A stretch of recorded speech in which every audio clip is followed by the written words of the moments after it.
Amazing. Berlin, very hot weather, and yesterday was thunderstorm. So I'm asking for any of these officials for that meeting, Dasha and Tretья, but maybe they have a little bit little problem to join. Hello everybody, how are you?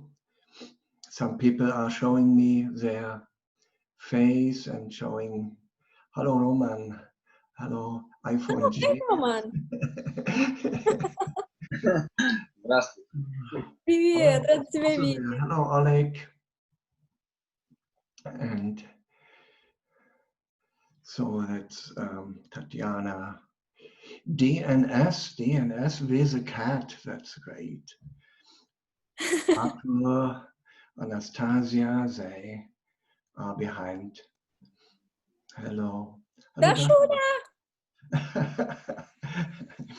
Hello, Dasha. Hello, Jörg. Hello. Dasha, do you have the text we have worked on last time? Yes, of course.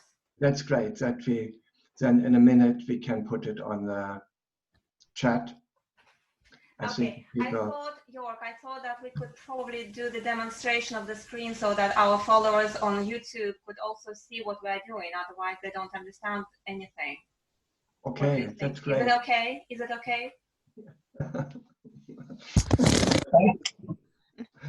Марель. Привет, дорогая! Лёша! Привет. Родной, здравствуйте! Привет, привет. Hello, Fedja. Hello, hello, Jörg. I'm sweating. Наверное, наши дипломы до сих пор у Мариэль лежат, да, Мариэль? Или уже Да, выбросила? они в заложниках, Лёш, они в заложниках, пока ты мне пригласишь меня на кофе. У меня, а мои у меня. Даже неинтересно с вами.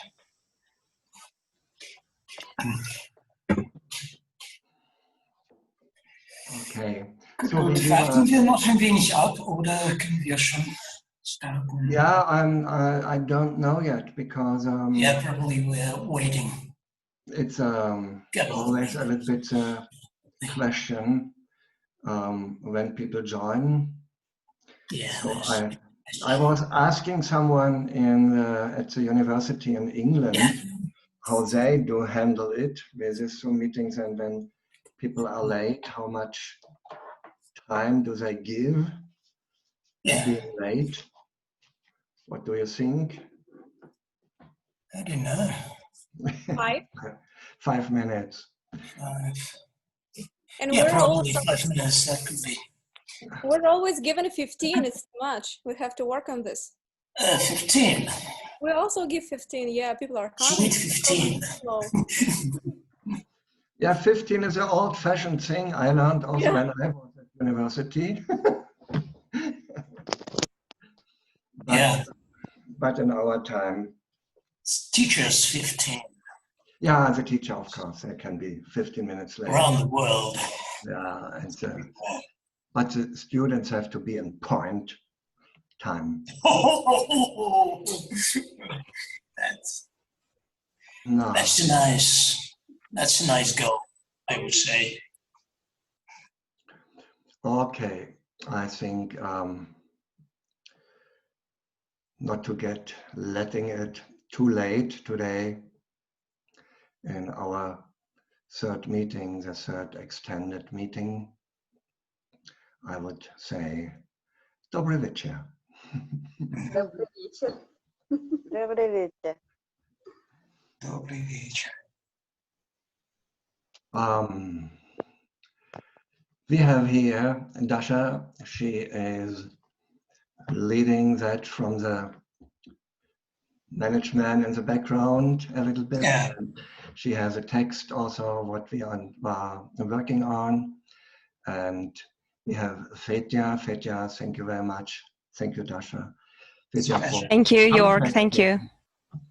And to translate, it's a hard job. Oh, no.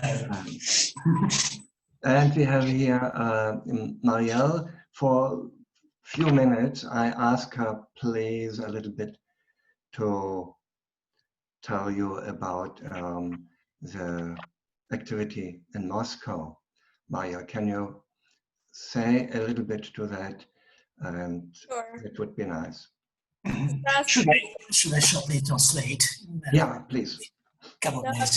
Да, добрый вечер, здравствуйте. Мы рады приветствовать вас всех на площадке, на онлайн-площадке чеховского семестра ГИТИСа, где у нас третья встреча с Йоргом Андреесом. Йорг Андреес всех приветствует, благодарит Дашу Тарбинасова, которая ведет такую, как бы сказать, закулисную работу по организации, подготовке текстов и прочее, прочее. Благодарит Федю за перевод, утверждая совершенно безосновательно, что это тяжелая работа. Это не так, я от себя добавлю, но это не важно. И благодарит также Мариэль. Мариэль, наш добрый ангел, сейчас будет иметь возможность рассказать несколько слов о той активности, которая, собственно, в Москве присутствует в отношении метода Михаила Чехова и Международной академии Михаила Чехова в Берлине. Итак, Мариэль, слово. Да, здравствуйте еще раз, Федор, благодарю вас за такую подводку. Здесь у нас тоже Марианка присутствует, мы с ней работаем в паре. Я думаю, да, Мариан, чуть попозже ты присоединишься. Друзья, очень приятно со всеми вами познакомиться. Владимир Григорьевич, здравствуйте. Отдельно вам спасибо за приглашение. Здравствуй, Мариэль, здрасте, я вас приветствую. Ну что вы, я вас приветствую всех. Йорг, я приветствую. Добрый вечер. Добрый вечер. Я не буду вам мешать, я оставлю вас для занятия, и я приветствую Мариэль, Марианну и всех участников, и оставляю вас на Федора и на Йорга.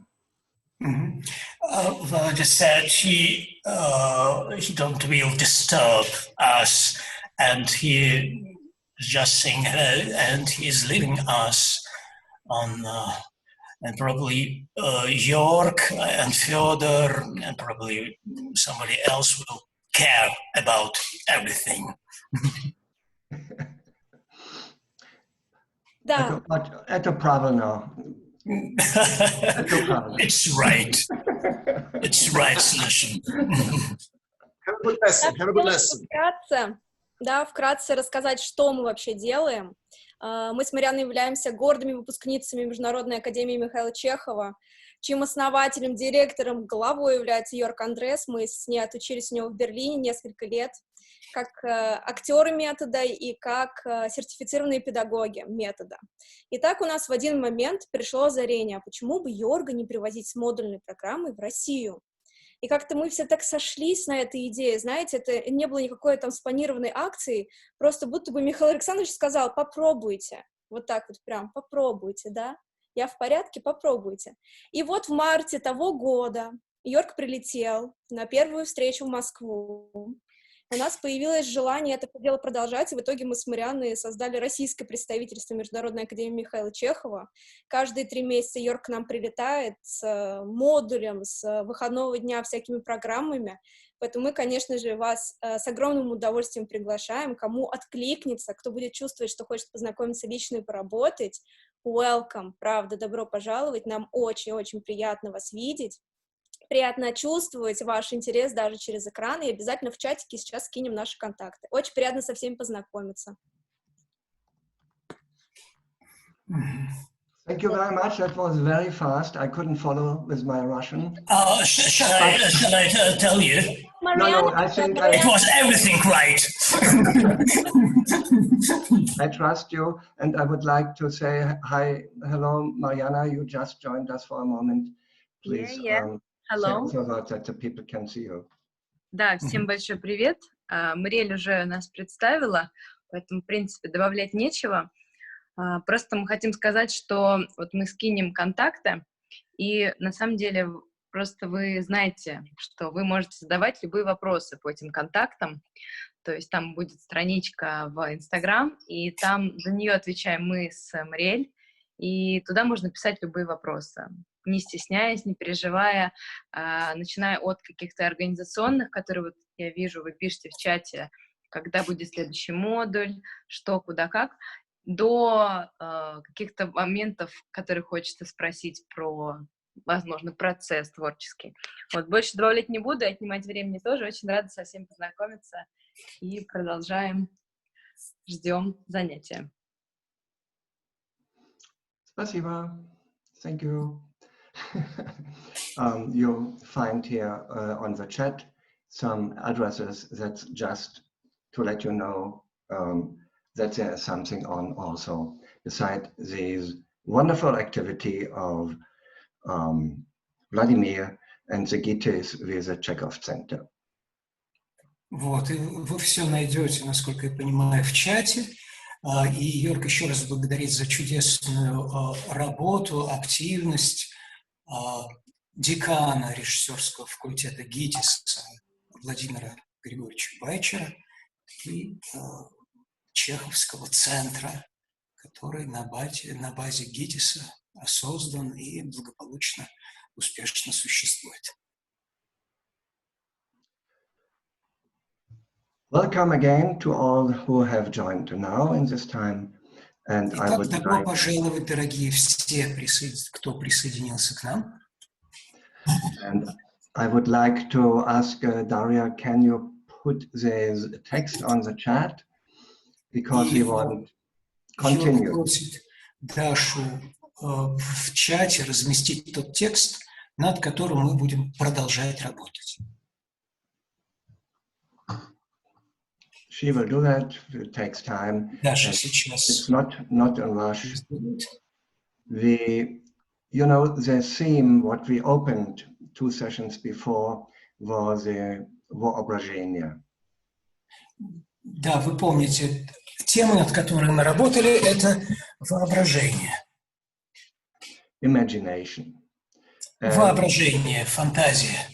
When you read that in the Russian version of the Chekhov book, you get so many inspirations how to work with that. И когда вы читаете книгу Чехова, вы получаете громадное количество вдохновения, которое побуждает и способов работы над этой темой, над воображением. And the important point also for me when I explored that was this relationship to the artistic truths. И для меня очень важный здесь аспект, который я также исследую вот в этой области, это связь с артистической правдой, художественной правдой. This is connected with the imagination. И это связано с воображением. This imagination is a mind power, if we want to say that. Если вы хотите, да, то, собственно, воображение – это сила ума, сила разума. The mind power to come beyond the surface. Это та сила, с помощью которой мы можем проникнуть сквозь поверхность, если угодно, видимого. And I think many of you have also experienced by getting a text. И я думаю, что многие из вас сталкивались, когда вы получали текст. And everybody has explored that the words are not the meaning. И многие из вас, вы получали и понимали слова, но не понимали, собственно, значение. Of course. Смысл, точнее. Да. Of course, the words say something. Конечно же, слова говорят что-то. And when you think in our modern time, chats with a mobile phone. И если вы, в наши вот современные времена, у нас есть мобильные телефоны, у нас там есть чаты. Then we have, for instance, the very easy things, exchange, this is this, this is this. И здесь мы, собственно, вот этот вот обмен информационный, он сейчас очень прост. Мы понимаем, это, это то. And then we are using symbols. И мы в этих самых чатах используем символы. And they have one meaning, but they can have in the context a little bit a different meaning. И каждый из этих символов обладает своим собственным смыслом, но в зависимости от контекста он может приобретать смысл другой. And then we have some words and some phrases. И затем у нас есть некоторые слова и некоторые фразы, которые we use them, then we know what it means. Мы употребляем, зная, в каком контексте и какой смысл мы в это вкладываем. But this is not what the words are saying. Но это не то, что говорят сами слова. So, even there we have a kind of a mixture of using words. Итак, у нас своего рода... Pardon, the first... What do we have exactly? A mixture of how we are Mixture, окей, да. И таким образом у нас есть вот такой, если угодно, вот такая мешанина способов, которыми мы пользуемся, да, как, обхождение со словами. And the first layer is, for instance, where are you? And the answer, at the station. То есть, например, самый первый слой, если вам задают вопрос, где вы? И вы отвечаете, на станции. And a little bit more than it sometimes you see when you have such a short phrases, sometimes it can be very unclear what the real point is. Where I am at the station. Okay, I'm at the station, but where? И дело в том, что когда вы имеете дело с какими-то короткими фразами, то здесь может возникнуть такая неясность. То есть, например, вас спрашивают, где вы отвечаете на станции. Да, на станции, но где? Где? Где именно? And then we find out, we leave that example, that we sometimes come by understanding the words, but coming to misunderstandings.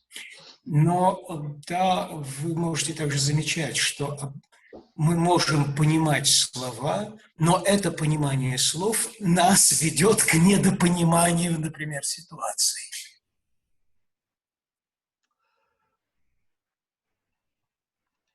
What is it? We can ask in this way, what is really the meaning of the words? И мы можем себя спросить, а каково, собственно, содержание, каково, собственно, значение слов? Or what is truthfully said? Или что они нам по правде говорят? What is this artistic truth? Какова их художественная правда? What is beyond the surface? Что за их поверхностью находится? Okay. Итак. And we started last time with this little poem here, with this little text. Мы в прошлый раз начали работу над этим маленьким стихотворением. William and Emily, in original in English. Уильям и Эмили. Это стихотворение написано на английском языке. And I don't know yet if everybody of you has been involved in the last time. И я не уверен, все ли из присутствующих здесь участвовали в этой работе в прошлый раз. So, Итак, you see here this text, and for people who are more involved with English, they can take the English, and all the other can take the Russian version. итак, вы видите перед собой этот текст. Кто уверенно чувствует себя в английском, тот может брать английскую версию. Кто хочет по-русски, то, пожалуйста, русскую версию. But before we start, I would like to ask Dasha one time more, put me on the full screen for a moment, and we will cross together the threshold first to jump into that theme, to work with that topic. Oh, pardon, I didn't catch that. Yeah. Acoustically, it wasn't really clear. Yeah, it's good, Fedya. Always say that so that it is clear. Okay. We would like to start, or I would like to start with you to cross the threshold into that field of work. Окей, но прежде чем мы начнем, я хочу начать с того, чтобы перейти порог и войти в пространство нашей творческой работы. And that's very nice, excuse me, that's very nice, Dasha. Leave the text on the chat. I think everybody can see that text on the chat. We have also the... It is there already, it's in the chat. I have seen, that's great, thank you. Хорошо, спасибо. So, we go to crossing the threshold. We have done it in the first meeting. Переходим через порог. Мы это уже делали на нашей первой встрече. You may remember what is a порог. Может быть, вы помните, что такое порог. And порог.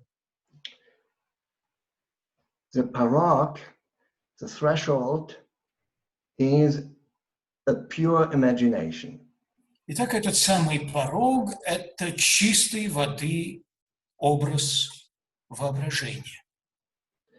It is still an imagination when you, from your dressing room, cross the threshold to the stage.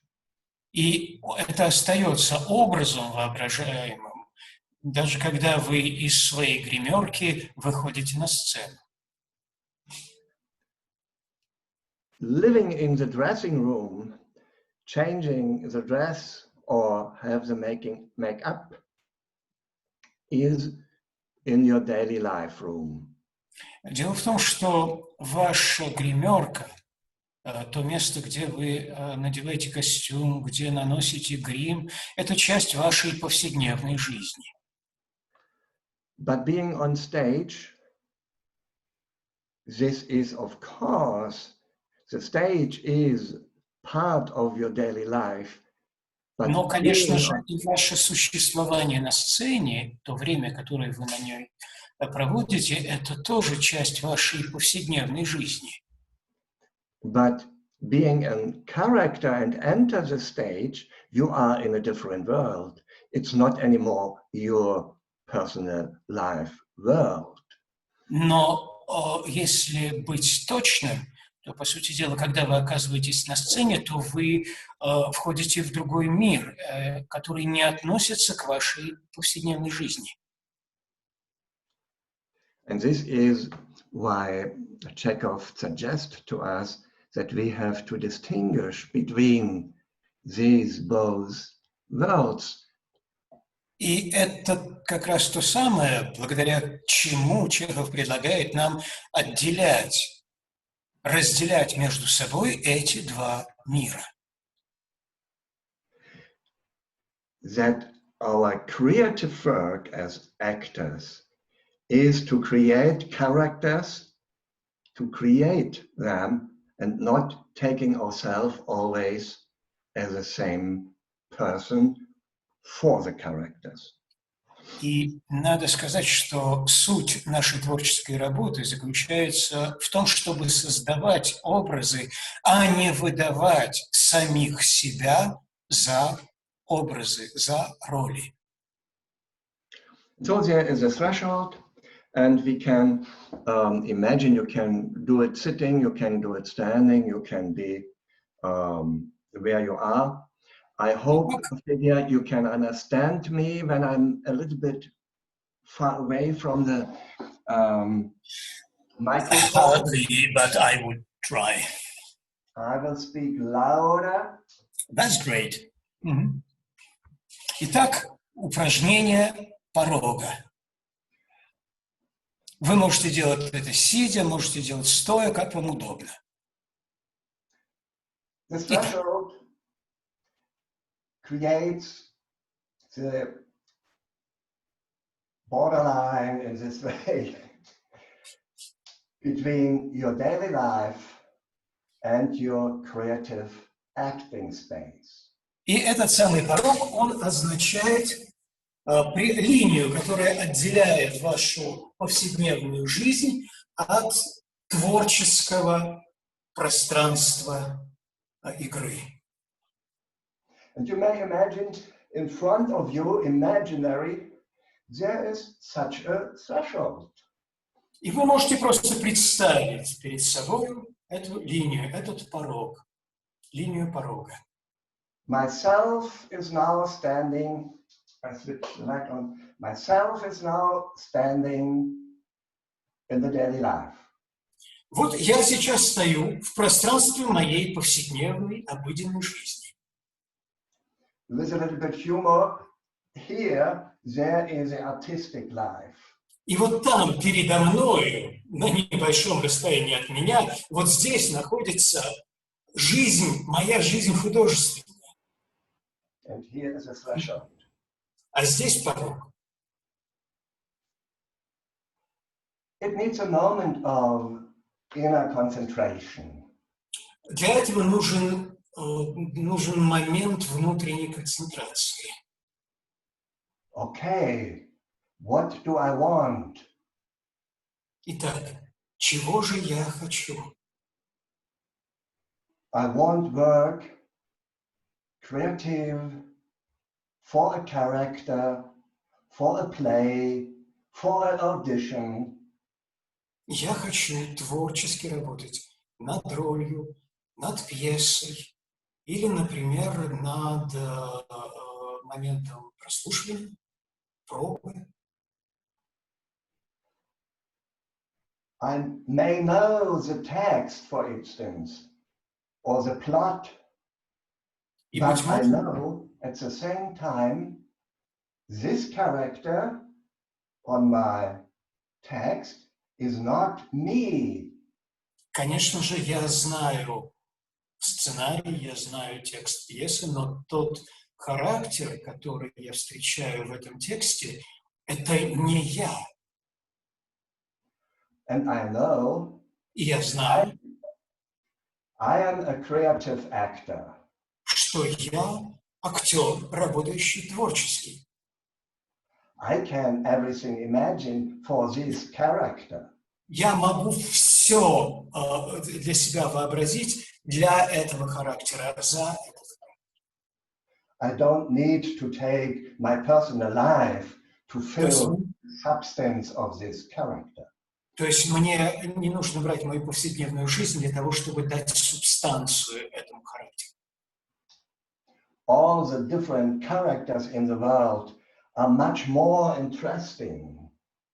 Потому что все другие характеры, не я, все те роли, которые существуют в мире, они гораздо более интересны, чем я. Here's a threshold. Итак, передо мной порог. And I will develop in my life how the imagination of the creative acting space looks like. И я в своем воображении позволяю возникнуть образу этого самого творческого пространства. Каково оно? На что оно похоже? That's a process. И это процесс. For today, we say, oh, it's just there. Да, сегодня мы скажем, так, это просто здесь. Это просто... Concentration, here I Итак, am. концентрация. And I want to enter all that possibilities of creativity, what comes from the higher ego to me. И тогда я сделаю шаг вот в эту вот область творческих возможностей. Эта область, она исходит из моего высшего «я». И эти возможности исходят от моего высшего «я». And we go now a little bit fast through the process. И сейчас мы немножечко, ну, как бы быстровато идем через этот процесс. I ground myself standing good grounded. Итак, я чувствую, что мои ноги плотно стоят на земле. Я чувствую землю под стопами, под ногами. Я хорошо заземлен. I think to my highest point of my head. Я мыслю себя в мыслях, я отправляюсь, вот, да, внимание переношу на макушку, собственно. I feel grounded and upright. Я чувствую себя выпрямленным, стоящим прямо и связанным с землей. And I go to my imaginary center in the chest, my ideal center. И я переношу внимание в свой воображаемый идеальный центр в центре груди. Wow, this is here in the chest. It's not here, not lower. No, it's here. It's То not есть here. он именно в груди, то есть он не здесь, а именно в центре груди. And it is warm and lightful and radiates into my full body. И этот центр теплый, он излучает, и он излучает свет и тепло во все пространство моего тела. And so I feel connected with the center of the earth. И также я чувствую связь между ним и центром Земли. And I feel connected with the zenith and with the sphere of the heaven. Я чувствую также связь сферы звезд с небом. To live on earth gives me the possibility to receive all the inspiration from the heaven. И то есть это все дает мне возможность получить вдохновение, инспирацию из, если так можно сказать, из высших сфер, с небес. And here I am as creative artist. А вот я здесь нахожусь, актер, художник, работающий творчески. I give him little impulse to enter the sphere, to be living, to be in the creative acting space. И вот я даю себе маленький импульс для того, чтобы войти в это креативное пространство. And I leave all my daily life problems behind me. И для этого я все мои повседневные проблемы оставляю позади себя и вхожу в пространство креативное. Entering this creative acting space, I'm always active. I'm always grounded. I'm always open to И когда я вхожу в это творческое пространство, я остаюсь активным, я остаюсь открытым.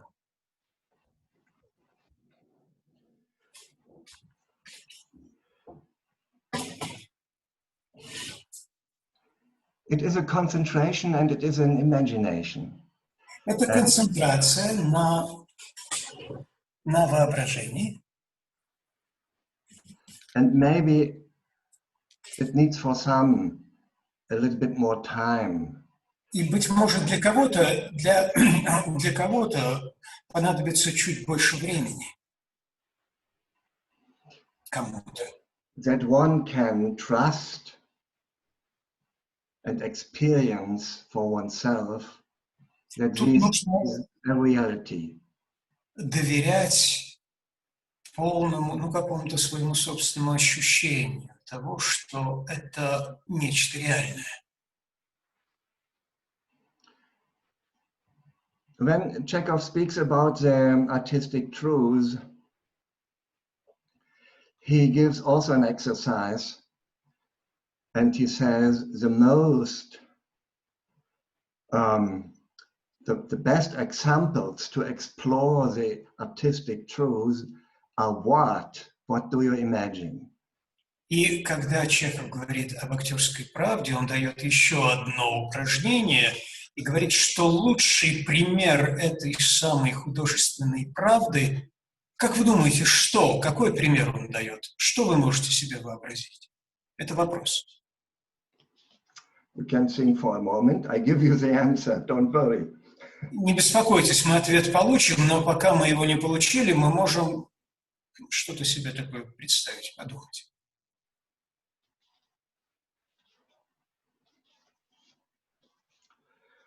Wonder, wonder.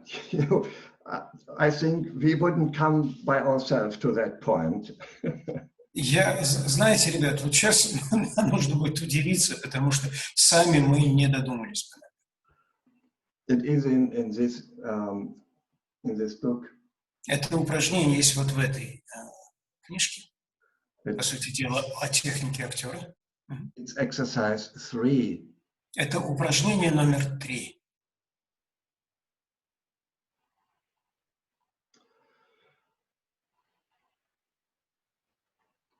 Felia, you can translate that. It's not so complicated. It's good. The best material. Pardon? The best material. Лучший материал For developing a good sense of artistic truths. Для развития хорошего чувства художественной правды is offered in authentic folk and fairy tales. Этот материал дан нам в настоящих, аутентичных народных сказаниях и сказках.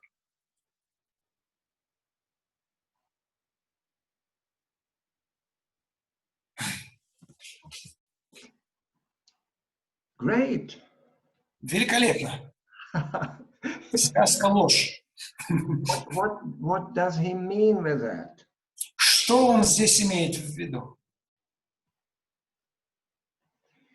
That through these imaginations of the fairy tales, то есть вот правда вот этих вот образов, которые мы встречаем в сказках, something is told to the soul of the human being.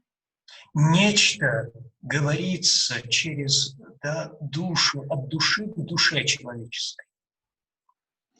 These fairy tales in their imaginations, in their pictures. Вот эти вот сказки в их картинках. Pardon, truth. The truth about life. Да, вот все эти образы заключают в себе невероятную правду о жизни. They speak about all the powers in the world, about good and evil.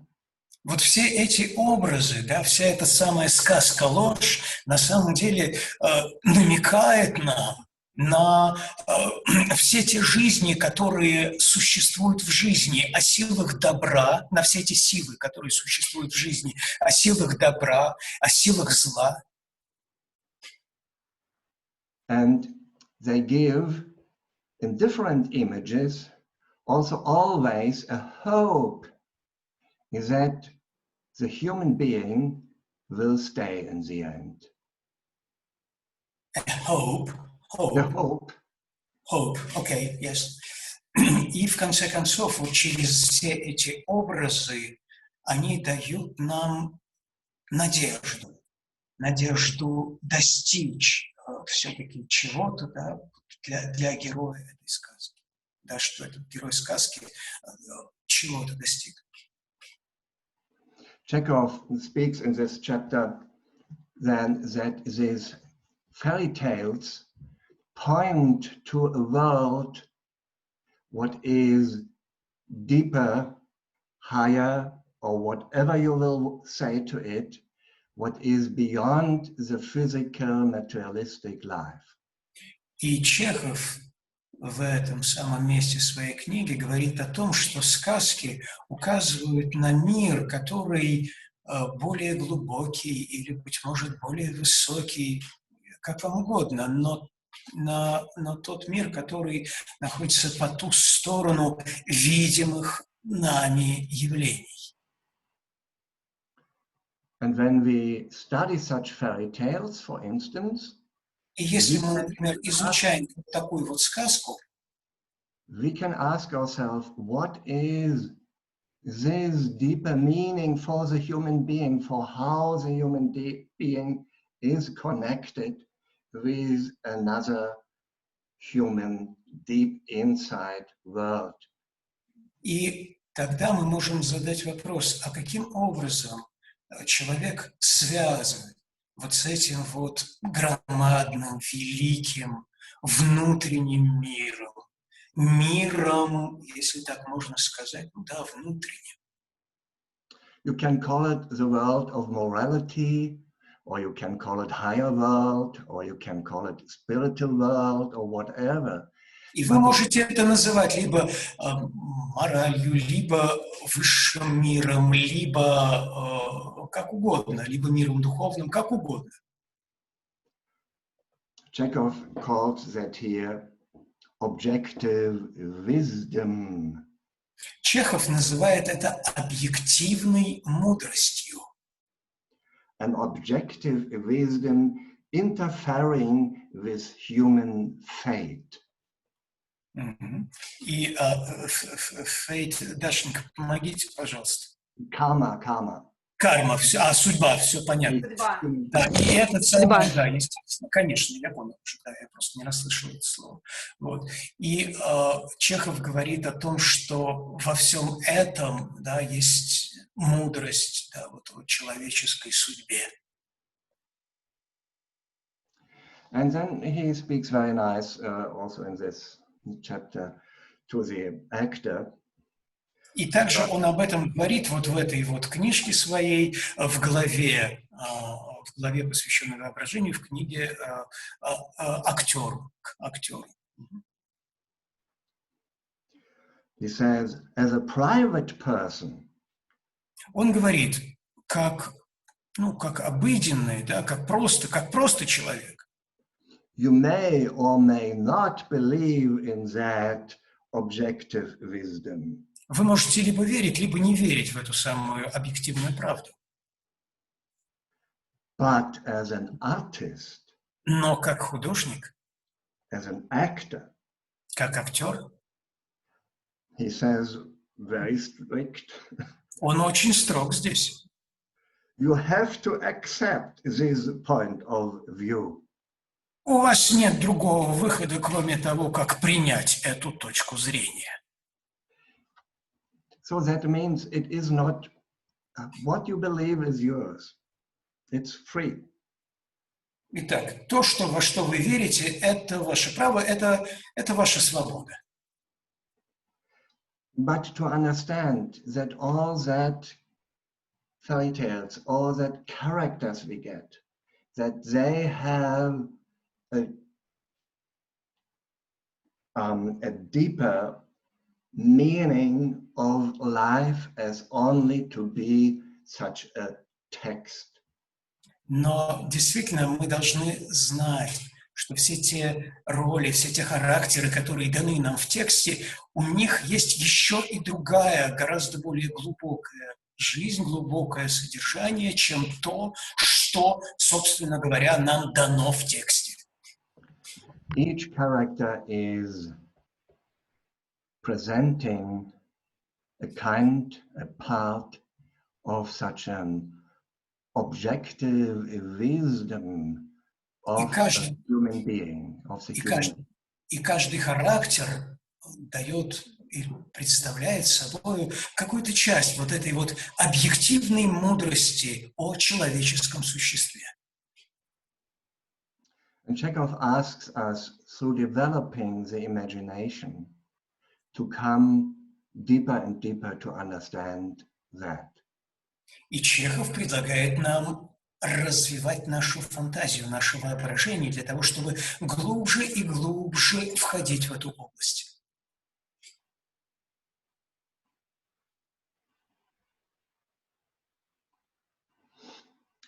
Okay, before we go now to our text, we have a little movement. Хорошо, прежде чем мы перейдем к тексту, давайте немножечко подвигаемся.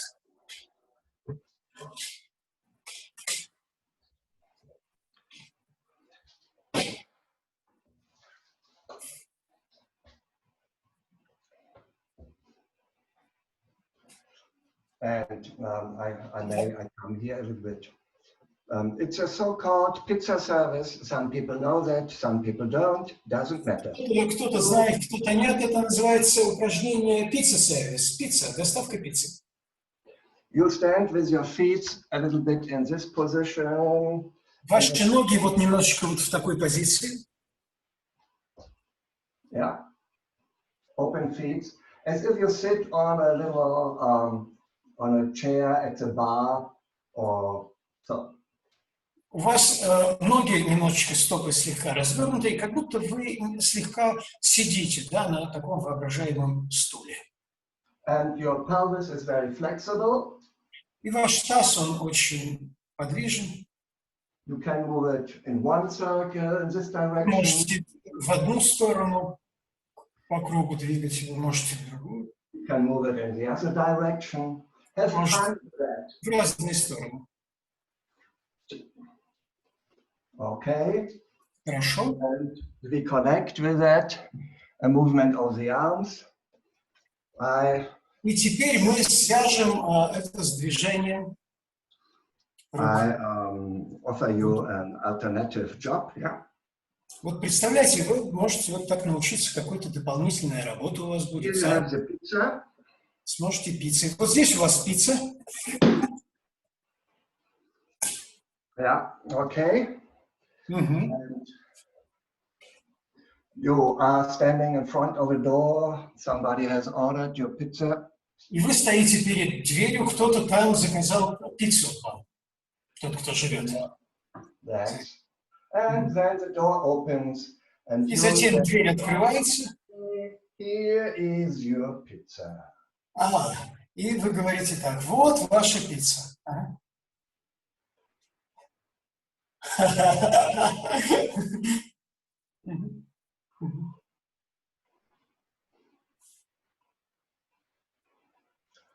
Yeah, I have a mini pizza. This is my mini pizza. Сейчас я возьму другую пиццу. And you can do it with the other arm. Вы можете с другой рукой попробовать. And your pelvis is moving in a circle in the full process. А ваш таз движется во время всего процесса, движется по кругу. Yeah. So when you come closer, then the pelvis moves back. Итак, когда вы близко подходите, то таз уходит назад. So on. You will find out. One time more. Еще раз попробуем. Slowly. Медленно. О, медленно получается.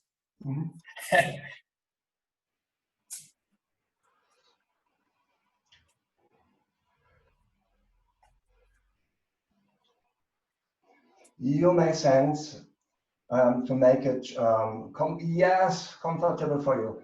It's here. It goes to the back. Найдите собственное удобство и вот, pardon, I didn't get that.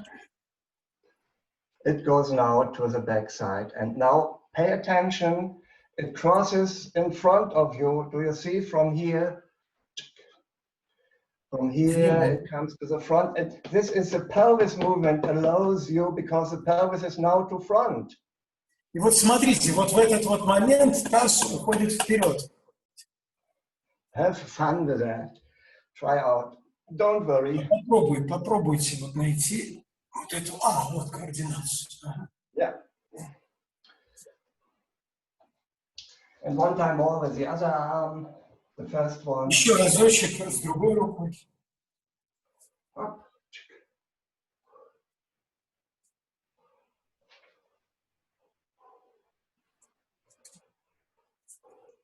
The hand is always, the inside of the hand is always showing to the stars, to the top.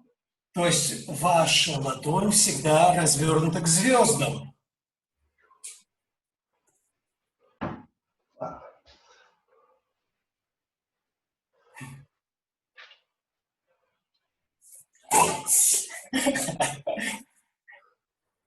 And the other side. С другой стороны. It's a wonderful flexibility. You don't need to make it with a book.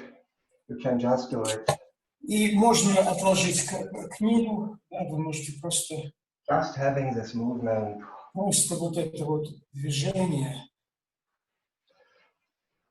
заметить. And then with the other side. С другой стороны.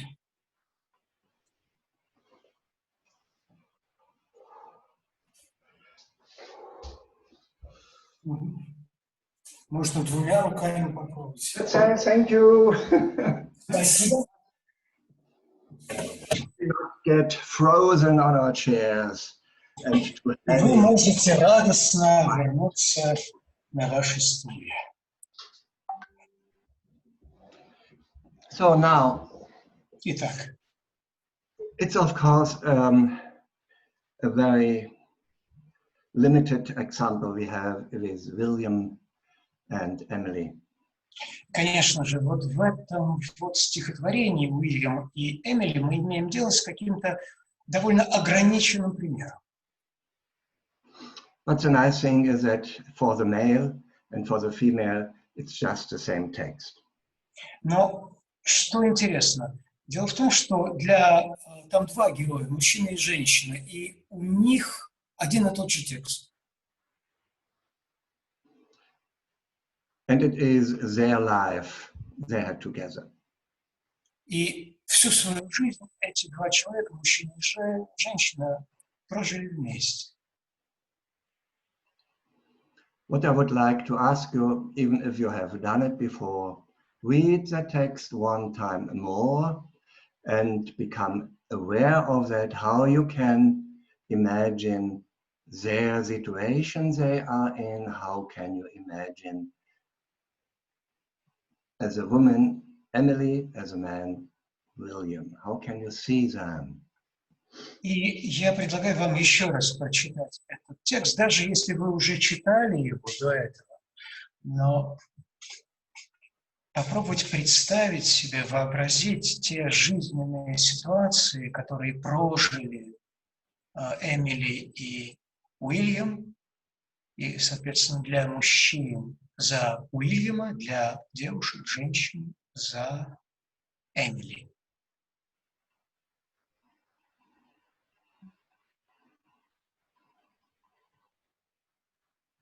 No. Пожалуйста.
And take a moment after reading to try to imagine, try to find the images. How does she look like? И попробуйте представить себе, найти образ, как она выглядит. How does she looks like? Do you Yeah. mean Emily? And he, of course, for the man. Да, конечно же, да. Для девушек, как она выглядит, и для мужчин, как выглядит он. At least you may see in the beginning both. Ну, естественно, в начале вы видите их обоих.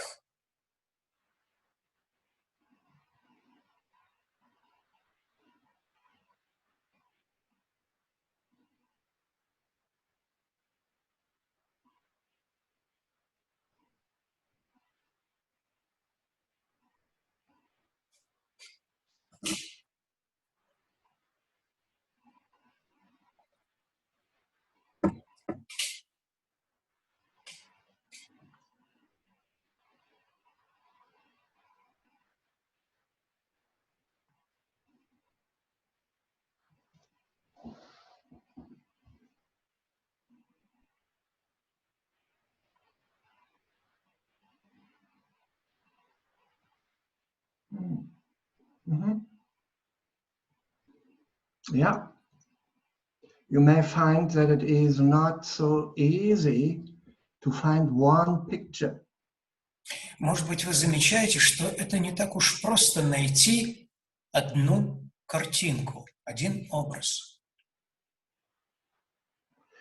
You may have realized that your soul would like to let that move what you want imagine. Pardon, could you tell once You again? may have find that your soul want to move these images. Да, вы можете заметить, быть может, что ваша душа хочет смены, движения образов.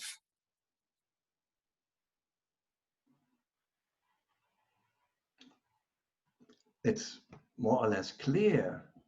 The text is speaking about three stages of life.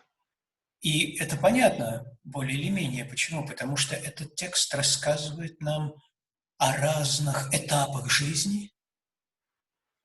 And then speaks about a metaphoric picture. И он говорит нам об этих этапах в метафорах, в картинах, в образных метафорах или метафорических образах. And then in the frame, as a frame, there is that word. What is a framing word? И заметьте, что здесь есть своего рода рамка. И вот каково здесь, какое здесь рамочное слово?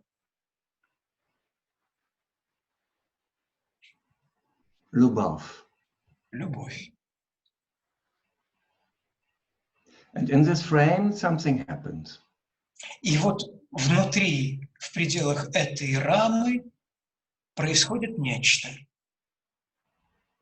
And maybe you read one time more this text and sense these different epochs or etaps of their life, the 3-1. И, быть может, вы прочитаете этот текст еще раз и заметите вот эти вот разные этапы жизни. Сколько их там? 3, да? Или сколько? No. Итак.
Could you find that?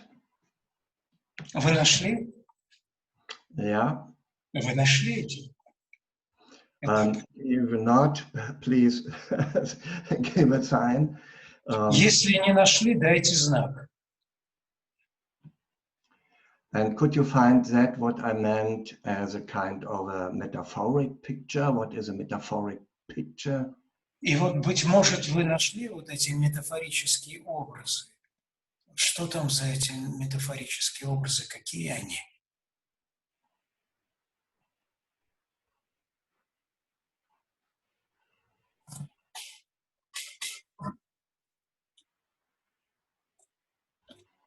Slovna, we obnimku, my Russian pronunciation is very bad.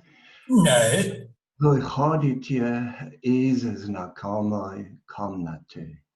Да, словно в обнимку выходите из знакомой комнаты.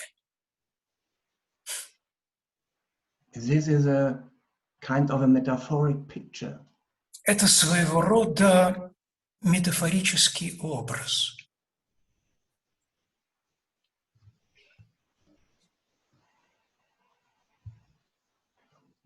Can you find an imagination for that комната? Вы можете вообразить себе, вы можете поймать образ этой комнаты. Both characters are speaking that. Эти слова, это говорят оба характера, да, оба персонажа. What is the meaning for them? И каков смысл этих слов? Use your wonderful fantasy and your creativity to create such a common комната.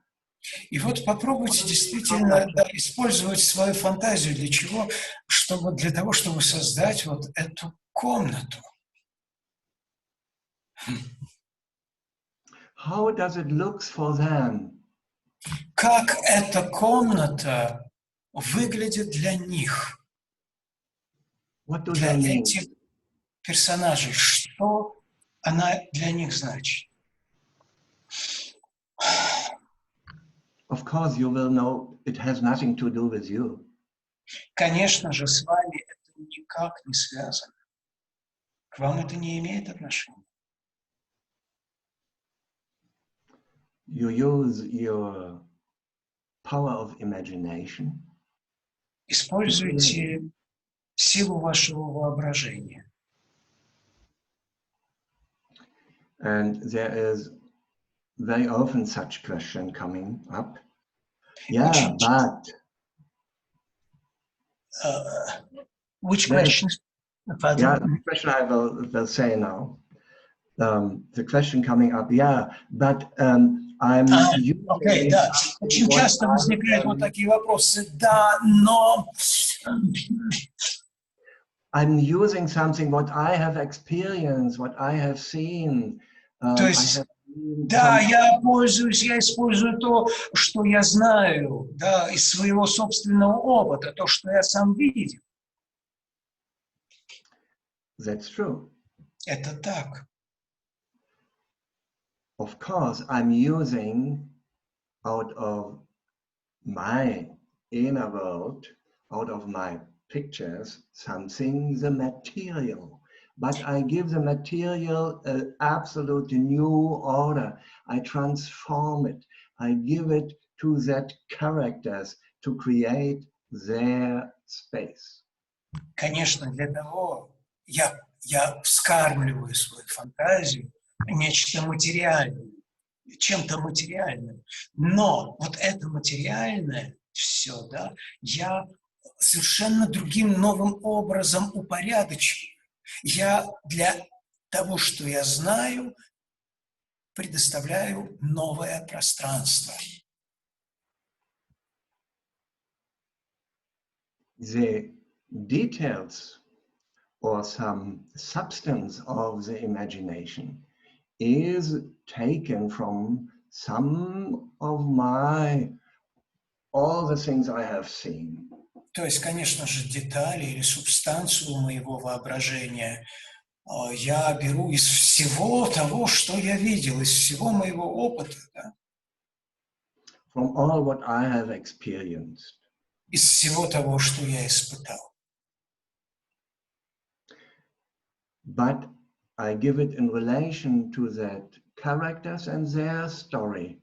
Но я связываю это с характером, с историей, новым, еще никогда не существовавшим образом.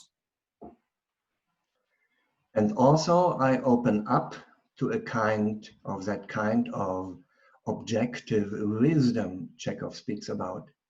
И, конечно же, здесь я подхожу к этой объективной правде, о которой говорит Чехов. So, объективной мудрости, прошу прощения. Short moment for you. For these two lines, find an image. Trust yourself. Да, возьмите себе некоторое время, просто попробуйте, найдите образы для вот этих двух строчек, для самих себя.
Isn't it interesting how many images comes to you with this question to create their space they are living together as a symbol space?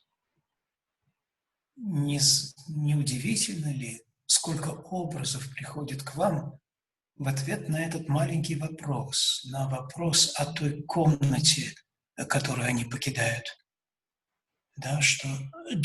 Did you said symbol or symbols? Yeah, there's this space here. No, just say the word because I didn't get as that. a symbol. This space is a kind of a symbol, metaphoric. Symbol. Okay. Yes. It wasn't clear probably between symbol or not. Symbol. Понимаете, разумеется, это метафора, это, да, символическое пространство своего рода. To create this metaphoric space. Да, для того, чтобы создать это метафорическое пространство, метафорическую комнату. And believe yourself, you are right, you can't be wrong. И верьте, пожалуйста, себе, вы правы, вы не можете быть неправы в этом. It may happen that you tomorrow would like to develop it in another way. That's И может быть завтра у вас все по-другому будет, по-другому что-то другое вы увидите, увидится по-другому. But for now, take it. That's great. Но сейчас примите все так, как есть. Это прекрасно. And for that metaphoric space, we have for instance, 2 or much more possibilities, but I would like to speak about 2 only, very short. И здесь у нас, касательно этой комнаты, у нас есть 2 метафорические возможности. Я сейчас о них коротко расскажу. Maybe it is in the way very kind of naturalistic space. То есть мы можем эту комнату представлять себе более или менее натуралистически. The space they have lived together in a room, their dinner room, or I don't know. То есть это та комната, в которой они жили вместе много лет, быть может, это гостиная или какая-то другая комната, я не знаю. That's their знакомая комната. Да, выходит, да, из знакомой комнаты. For instance. Например. But you have to create it, and it doesn't look like your kitchen, it doesn't look like your bedroom, it doesn't look like your dinner room, it's the creation of their space. То есть, но эта комната, она не выглядит как ваша кухня или ваша спальня или ваша столовая. Это действительно создание новой вот этой вот комнаты, творчество ее. Ее надо сотворить. Or it could be a space we can imagine they had many times to speak together. Может быть, это та комната, мы можем себе представить, в которой они много раз разговаривали друг с другом. And they have spoken about their dreams, about their hopes of life, about their future. Может быть, они разговаривали в этой комнате друг с другом о своих мечтах, о своих надеждах, о будущем. So they were together in a kind of a mental space together, imagining, and there were colors, there were some wonderful things.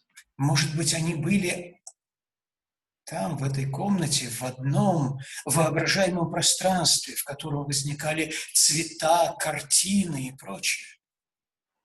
A kind of their комната of fantasy. Может быть, это комната фантазии. Maybe. Может быть. Feel free to create. Чувствуйте себя свободными, когда создаете эту комнату.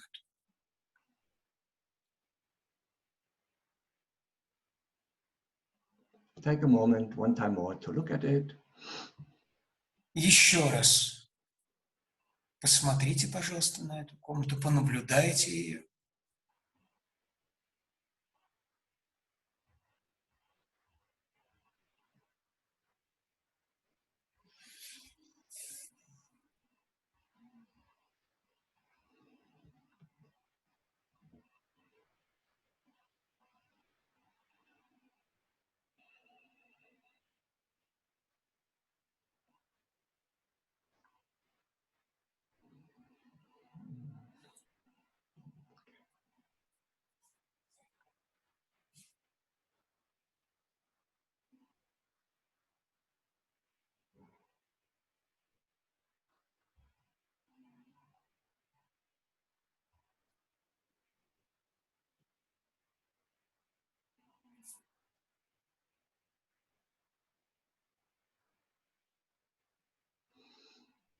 Let's say you take that what you found now. Да, ну, теперь расскажите, пожалуйста, что вы нашли. Now read the full text again. То есть, прошу прощения, прочитайте еще раз текст от начала до конца, но before you come to that 2 lines, прежде чем вы подойдете к этим 2 строкам, вообразите себе, пожалуйста,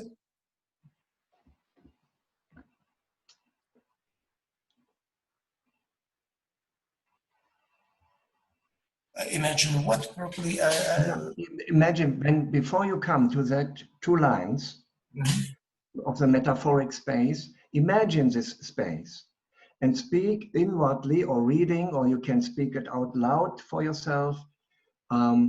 Speak it out of this image that you have found now for that metaphoric space.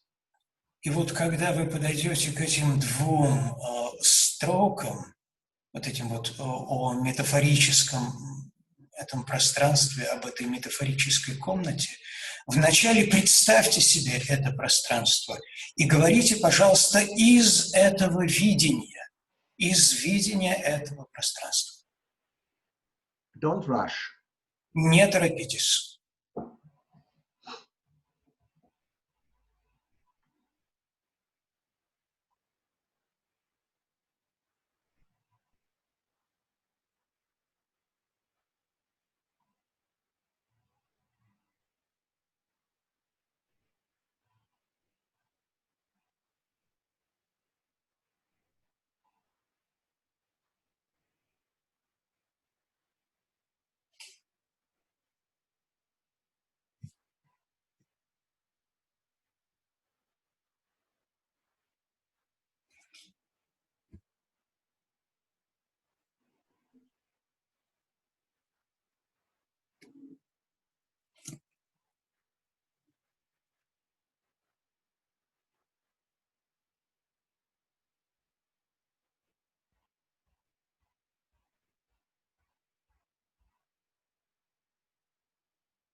Does it a little bit change your feeling for the text? Изменяет ли это ваше ощущение, ваше чувство текста? Does something happen to you? Что-нибудь с вами происходит? Maybe you have found that even in the very beginning you have this image of this room in your background, and then you read that and the room is always a little bit there. И вот, может быть, Pardon, could you tell us again? Once more? Maybe you have also sensed, or maybe it was a sensation, that this image of that room was always a little bit in the background, even when you was reading the other lines. Okay, I've got it. Thank you. Может быть, вы заметили, что этот образ комнаты, он не покидал вас на протяжении вот всего стихотворения, что он был своего рода фоном для всего стихотворения.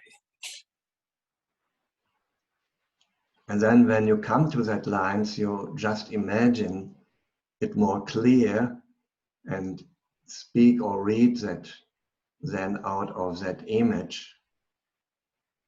И That быть there's может, something happened to you in the world of sensation, of feeling. и может быть, когда вы в чтении своем подходили вот к этим двум последним строкам, то тогда этот образ видели вы более четко, ясно. И, быть может, тогда что-то происходило в области ваших ощущений, в области ваших чувств.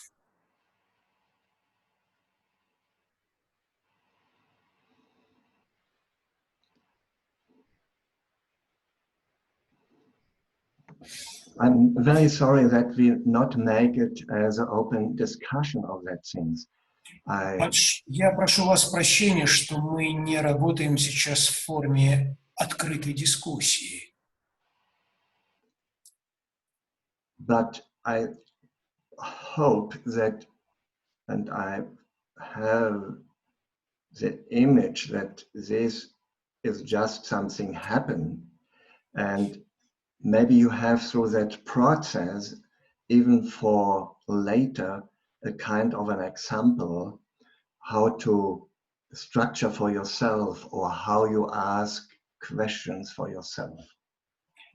Но я чувствую, что, быть может, действительно сейчас что-то происходит, и делая это сейчас для себя, вы приобретаете опыт, подход к тому, каким образом работать самому, да, над подобными аспектами, и как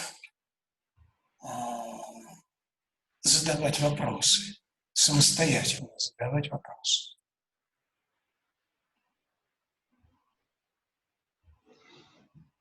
So let that image of the space, put it beside, say, I'm free from that. Ну что же, давайте этот образ отодвинем в сторону, скажем, все, я свободен. And we make it now with a little shortcut.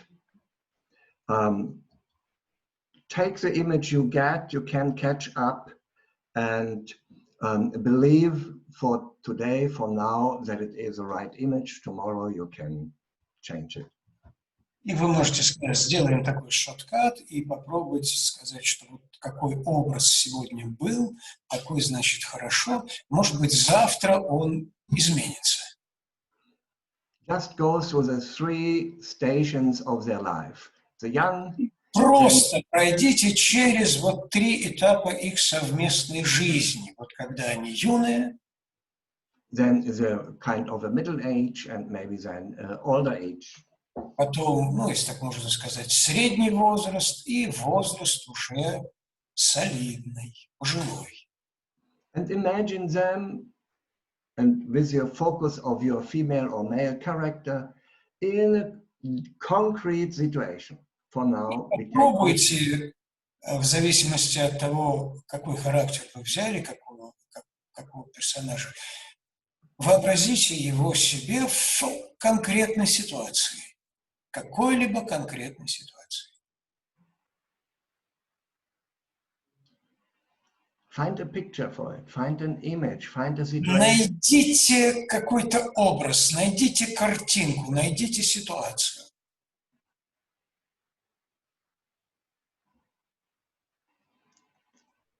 Imagine this 3, now step by step. Попробуйте вот эти вот 3 этапа их жизни вообразить себе один за другим, да, шаг за шагом. But it's not from your personal life. И заметьте, это не из вашего собственного опыта личного.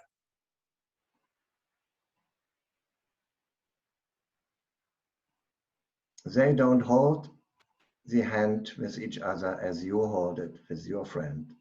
Дело в том, что они друг друга за руки держат не так, как вы держите за руку вашего друга или вашу подругу. Use your creative fantasy. Включите свою творческую фантазию. Okay, number 1. Итак, первое. Read again and find the image. Прочитайте и поймайте образ, найдите его.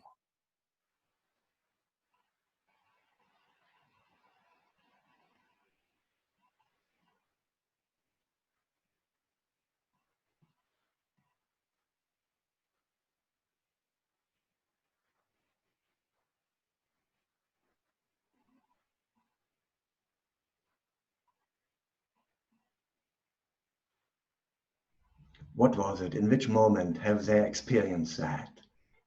They have lived it. How is it? How was it? Imagine them. Как это было? Вообразите себе это, представьте себе.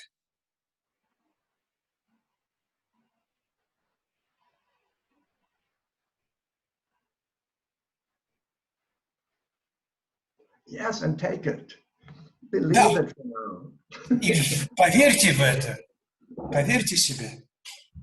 So that was the youth, the young people, and then they come to the, and then it comes after years of life together. So then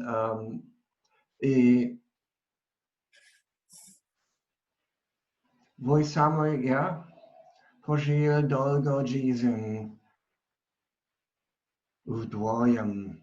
Вдвоем. Вдвоем. Да, это вот... This field. И вот теперь, пожалуйста, да, это то, что касалось их юной, молодой жизни. А вот теперь, и вот вы сами, прожив долгую жизнь вдвоем, вот этот вот этап.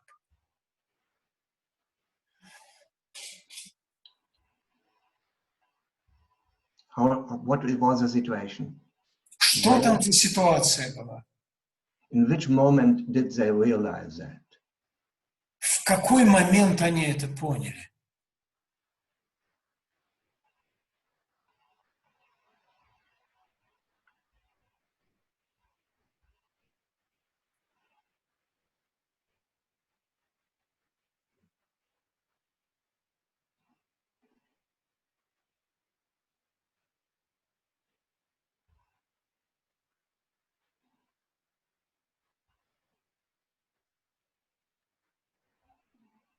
Create that for them and believe it. Создайте эти образы для них и поверьте в них.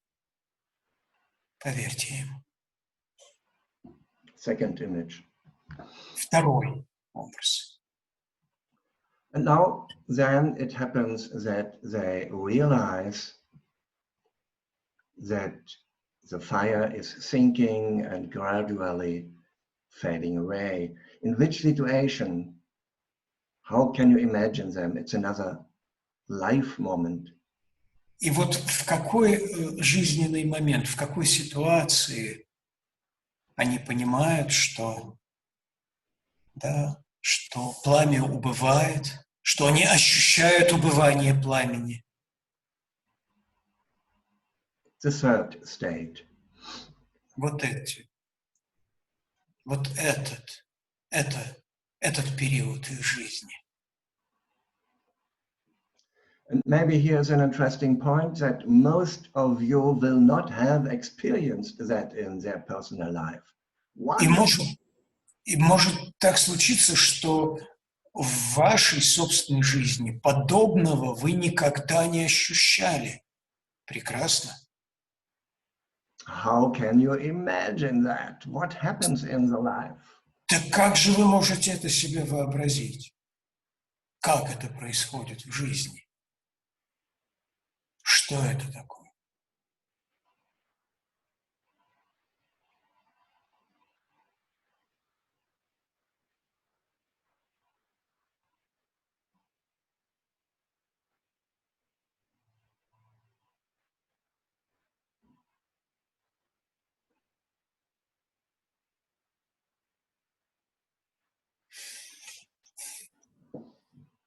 How does that situation looks like?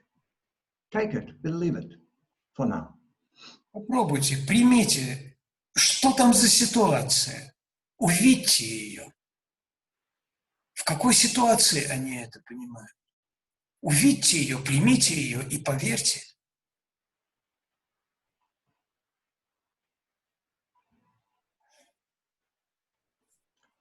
So now we have Теперь in the first catching up, there's 4 images. Итак, вот в этом нашем первом приближении у нас есть 4 образа. 4 processes. 4 процесса. We can imagine now what happens in their life Мы можем представить себе, что происходит в жизни. even it is grown out of your creativity. Даже если это все произрастает из вашей собственной из вашего собственного творческого начала, из вашей собственной креативности. Now just go to these images. И сейчас пройдите через эти образы, And don't look to the text. не обращайте внимания на текст при этом. Только Just на образ. imagine one image, one situation. Итак, один образ, одна ситуация, Transform it to the other, она превращается в другую, to the third one, в третью, and then и see затем that everything maybe is left behind when they walk out of that room, the komnata. И, быть может, все вот эти ситуации, все образы, все эти картины остаются за их спиной, когда они выходят из этой комнаты вместе. Just follow these images in your mind. Just Просто следуйте за картинами в вашем воображении.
yes, Да? something happens. Что-нибудь есть? How does it feel like? Как это ощущается? Как это чувствуется? Did one get touched by following these images? Как-то вас кого-нибудь эти образы тронули?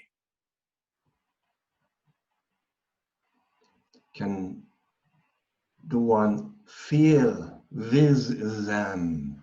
Можешь ли ты чувствовать вместе с ними?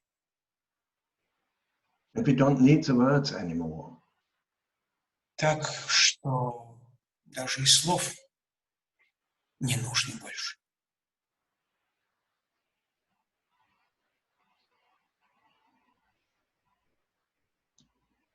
And I would like to ask you to shortly to come to close up this work. Just go to that images in your mind. You know them now.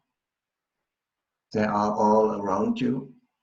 Вот теперь вы можете вернуться к этим образам, которые есть в вашем воображении. Вы эти образы знаете, они вокруг вас. And you take really your, I would say, your time. Don't rush through the text.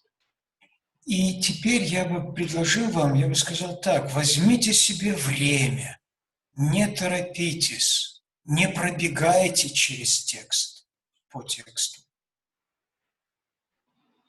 And you speak for Emily or for William. И вы читаете за Эмили или за Уильяма эти строки. But when it comes to the words where the life situations are, Но когда вы доходите до тех строк, связанных вот с этими различными жизненными ситуациями, before you speak it out, you call back this image. You try to have this image around you. прежде чем вы эти строки произнесете, прежде чем вы произнесете эти слова, позвольте возникнуть в вас этим образом вначале. And then speak out of that image and let your speech influence by it, by the image. Говорите из этого образа и позвольте образу влиять на вашу речь.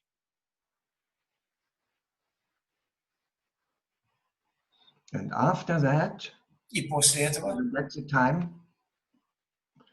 After that, ask yourself, oh, и после этого дайте себе время и спросите себя, what do I understand what he or she means with this word love? что я понял? Что я понял? Что имеет в виду он или она о значении этого слова? Что ему или ей это слово? Любовь. And also does. Да. Это вот. What do I understand what they mean with does? И смерть. Что я понял?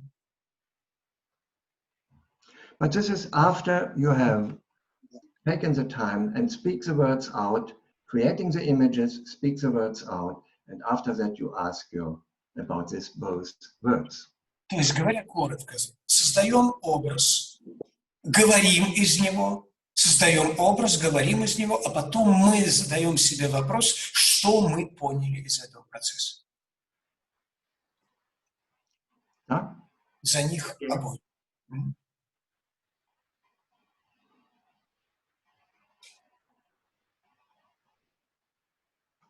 Really speak it for yourself. Speak it out. Говорите для себя вслух.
Yes? Does something happen? Does something change? Что-нибудь есть, что-нибудь вы обнаружили, что-нибудь изменилось? Is there something what one as actor can deeper understand about this character, about their life? Что-нибудь, да, по-актерски вы смогли понять более глубоко об этом характере, об их жизни?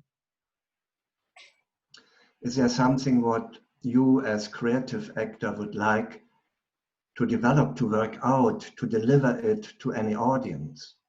Есть, быть может, что-то такое, что вы, как актер, творческий человек, вы можете еще точнее работать и передать это зрителю. That an audience, for instance, also would understand. Чтобы, быть может, зритель тоже понял, что-то понял глубже из этого, да, из этого текста. The audience will hear it only one time. Потому что зритель это услышит всего лишь один раз. But you as actor have, and you has, something to deliver. Но вы, актер, вам нужно что-то этому зрителю доставить, передать.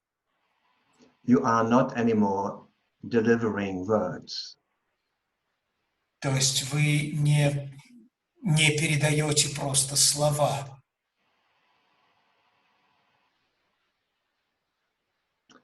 And I think you take it for yourself. How do they understand love and how do they understand does?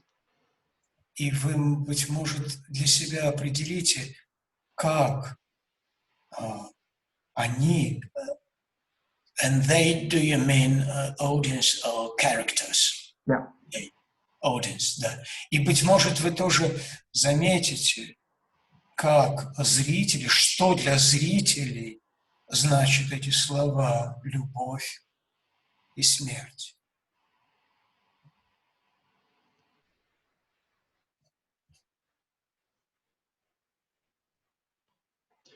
And in this then can flow in your interpretation, how you can work it out, can flow your understanding about love and death. И тогда в это во все может влиться ваше понимание, ваше собственное понимание того, что такое любовь и что такое смерть. This depends to your imaginations you create. И все это зависит от тех образов, которые вы создали в вашем воображении.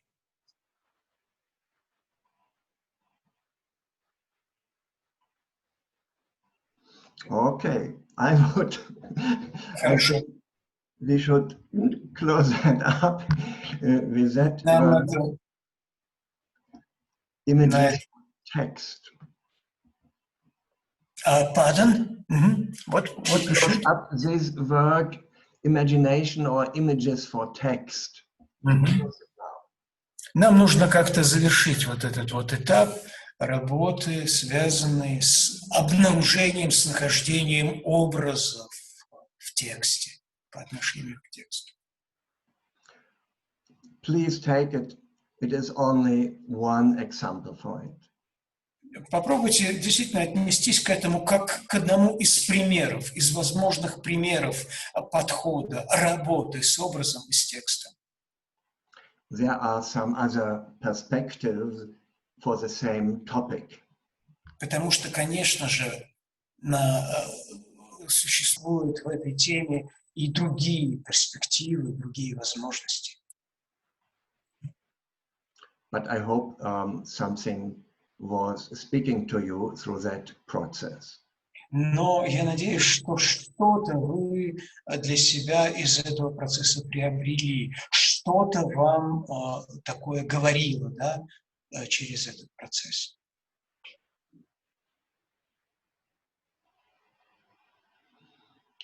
And at the same time, doing that with these images for the text, и в то же самое время, создавая образы к тексту, you have also developed the understanding of the character. вы развиваете понимание характера персонажа. And maybe even your first image of this person has developed. И, быть может, даже ваше первое впечатление, ваш самый первый образ этого персонажа, он изменился, он получил некоторое развитие. And we can only touch very short that with the imagination of the character, but we will do that after one time doing our pizza service, that we can. Да, мы сейчас только очень коротко можем коснуться вот этого аспекта работы над образом, потом мы еще раз вернемся к этому после пиццы сервис, после доставки пиццы.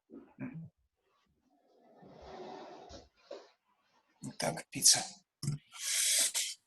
Упражнение пицца. Just getting up from your chair and have this space. Просто встаньте с ваших стульев, кресел.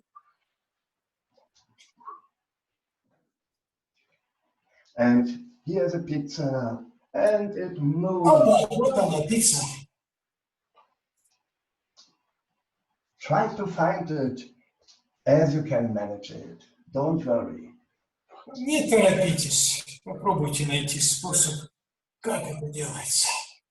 Ни о чем не беспокойтесь. И не торопитесь. And you can do it with both hands. But вы можете попробовать это сделать двумя руками. The pelvis is moving only forward and backward. Да, и наш таз движется вперед и назад.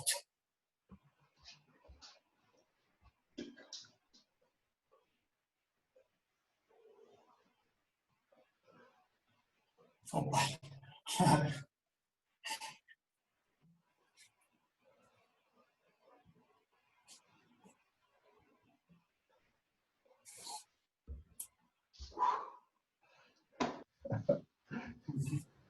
Okay. Хорошо.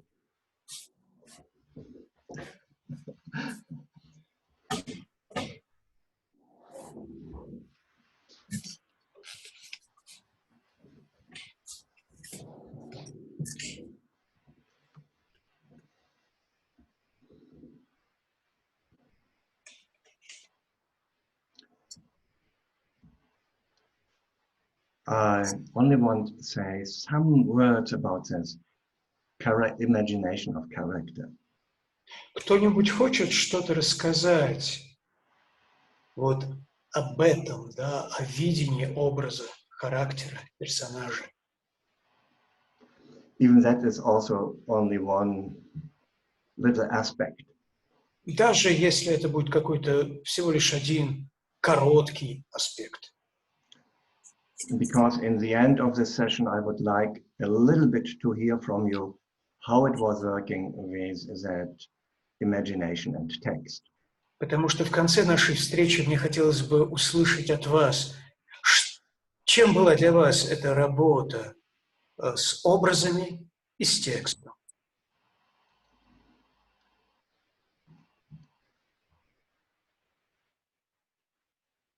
When we think about this imagination of the character, если вы думаете об образе персонажа, we mostly start just to try to see an image like how the character looks like, how the character is dressed. то обычно мы пытаемся увидеть, да, вот как он выглядит, этот характер, этот персонаж, как он, ну какой он, That's right. Это все правильно. That's a very good starting point. Это очень хорошая точка отсчета. And we can see and learn from Chekhov, there is a first image and we can take it. Мы знаем это, мы читали у Михаила Чехова, что вы можете взять самый первый образ, первый возникший. But we will not fix it. We will always be able to develop it further and further. Но нам не нужно его фиксировать, мы будем в состоянии развивать его дальше, дальше и дальше. Until we have a feeling, oh, okay, maybe that's for now. До тех пор, пока у нас не возникнет то чувство, вот, наконец, да, я получил то, чего хотел. And this character, of course, normally don't look like I myself. И, конечно же, этот характер, как правило, не выглядит как я. Он не похож на меня. And here we have a problem in our time. И вот здесь у нас проблема в наше сегодняшнее время. Because, for instance, in the film, they take you because of your face. Потому что если вас приглашают в кино, то вас приглашают в кино из-за вашего лица. I hope you understand what I mean. И я надеюсь, вы понимаете, что я имею в виду. But how does look your character? Но как выглядит ваш характер, ваш персонаж? And this is also the question of imagination. Это тоже вопрос воображения. And in this asking, can I see my character? И спрашивая себя, каким образом я могу видеть моего персонажа? There is a very important question, and you will find some points in it to ask, how can I see the face? Это тоже очень важный момент. Вы можете найти способ, спрашивая себя, а как же мне увидеть его лицо? And asking your character and your imagination, please focus on your face. Да, спрашивая в вашем воображении вашего персонажа, попросите его, пожалуйста, покажи мне свое лицо. Sometimes they take their time to show it to you. И иногда для этого требуется очень много времени, прежде чем он или она покажет вам свое лицо. And don't worry, take your time. Не беспокойтесь, дайте себе время. And when you see the image, the face of your character, и если вы увидите and it looks, этот образ, лицо этого характера, and it looks different from yours, hopefully, и я надеюсь, что это лицо не похоже на ваше. It is not a photo of yourself. Это не ваша фотография. Be happy. То будьте счастливы тогда. And out of that, we will touch another technique from Michael Chekov. И это точка, из которой вы можете прикоснуться, да, к другой технике, к технике Михаила Чехова. To work with the imaginary body. Это та часть техники Чехова, которая касается работы с воображаемым телом. But being now with the воображения of the character, но то, что касается воображения, да, работы, репетирования в воображении, наблюдения образа, how I can see the character. То тут вопрос, как мне его увидеть? That means also that I can imagine the character in the different situations. Это означает, что мне нужно быть способным увидеть этот характер в различных ситуациях, в которых он проявляется, оказывается. And there comes another step of the technique, the asking questions to your character to show you how the character is moving, but in your imagination. Так, тут нужно задавать вопросы образу. Как ваш образ двигается, как он себя ведет, как он живет и так далее. And this you can also do with our little text for an exercise for yourself.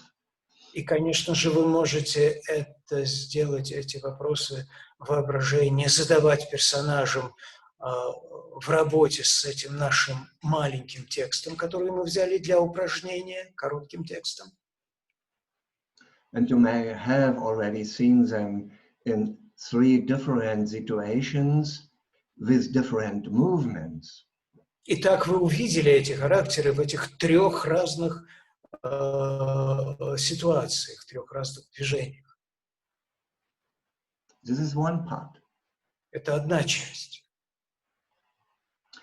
And when you see the face, И когда вы видите лицо,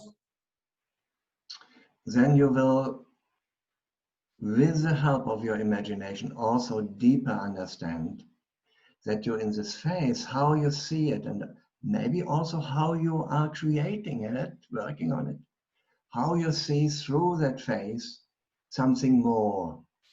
и тут вы можете также заметить, что вот через увиденное вами в воображении лицо вы можете увидеть нечто еще, нечто большее. This is the second part of the imagination of the character. Это вторая часть работы, связанной с воображением, с видением воображения лица характера. But this is not anymore visible in this way. Но эта часть, она уже не связана с видимым, с тем, что мы называем видимым. But it is through the imagination that you feel, that you see how the soul of the character is. Но вы видите, сквозь увиденное вами воображение, вы видите душу характера. Какая у нее душа. And maybe a little bit you have touched also through our process today with the images for the text. И, может быть, вы немножечко прикоснулись к этому сегодня, работая с образом, к этому тексту, с образами. That you know can in this way imagine and feel how Emily is, how William is, what a kind of character.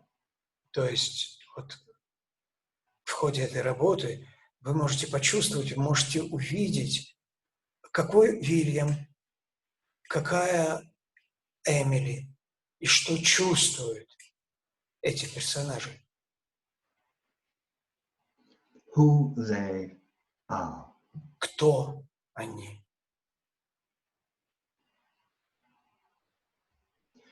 This is a field of the imagination of the character, what has an outside and has also to look to the inside, to understand with your imagination the inside. Inside, outside. Это относится к области работы воображения. Видеть внешнюю сторону, проявление персонажа и понимать, чувствовать то, что скрывается за этими внешними проявлениями, то, что за образами внутри их, внутреннюю сторону. But they are not divided. Но они неразрывно связаны, и та, и другая сторона, и внешняя, и внутренняя. The inside, the outside, they are connected through the imagination. Внутренняя сторона и внешняя сторона, Они связаны друг с другом посредством воображения. The imagination of the character. That's the meaning of it. Образом характера. Вот так они друг с другом неразрывно связаны. Образом персонажа. Okay, thank you very much. Спасибо большое.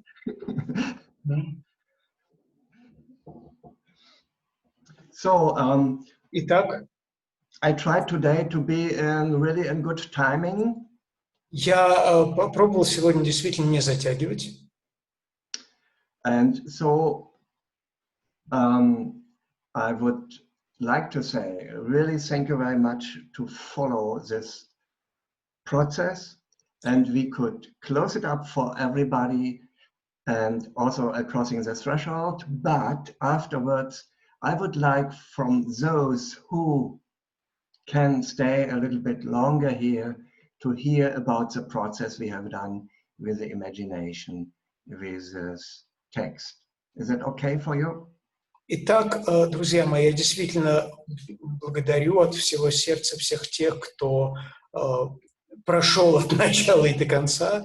И вот мы заканчиваем этот наш блок, касающийся работы с воображением, и мы сможем закончить его также пересечением порога.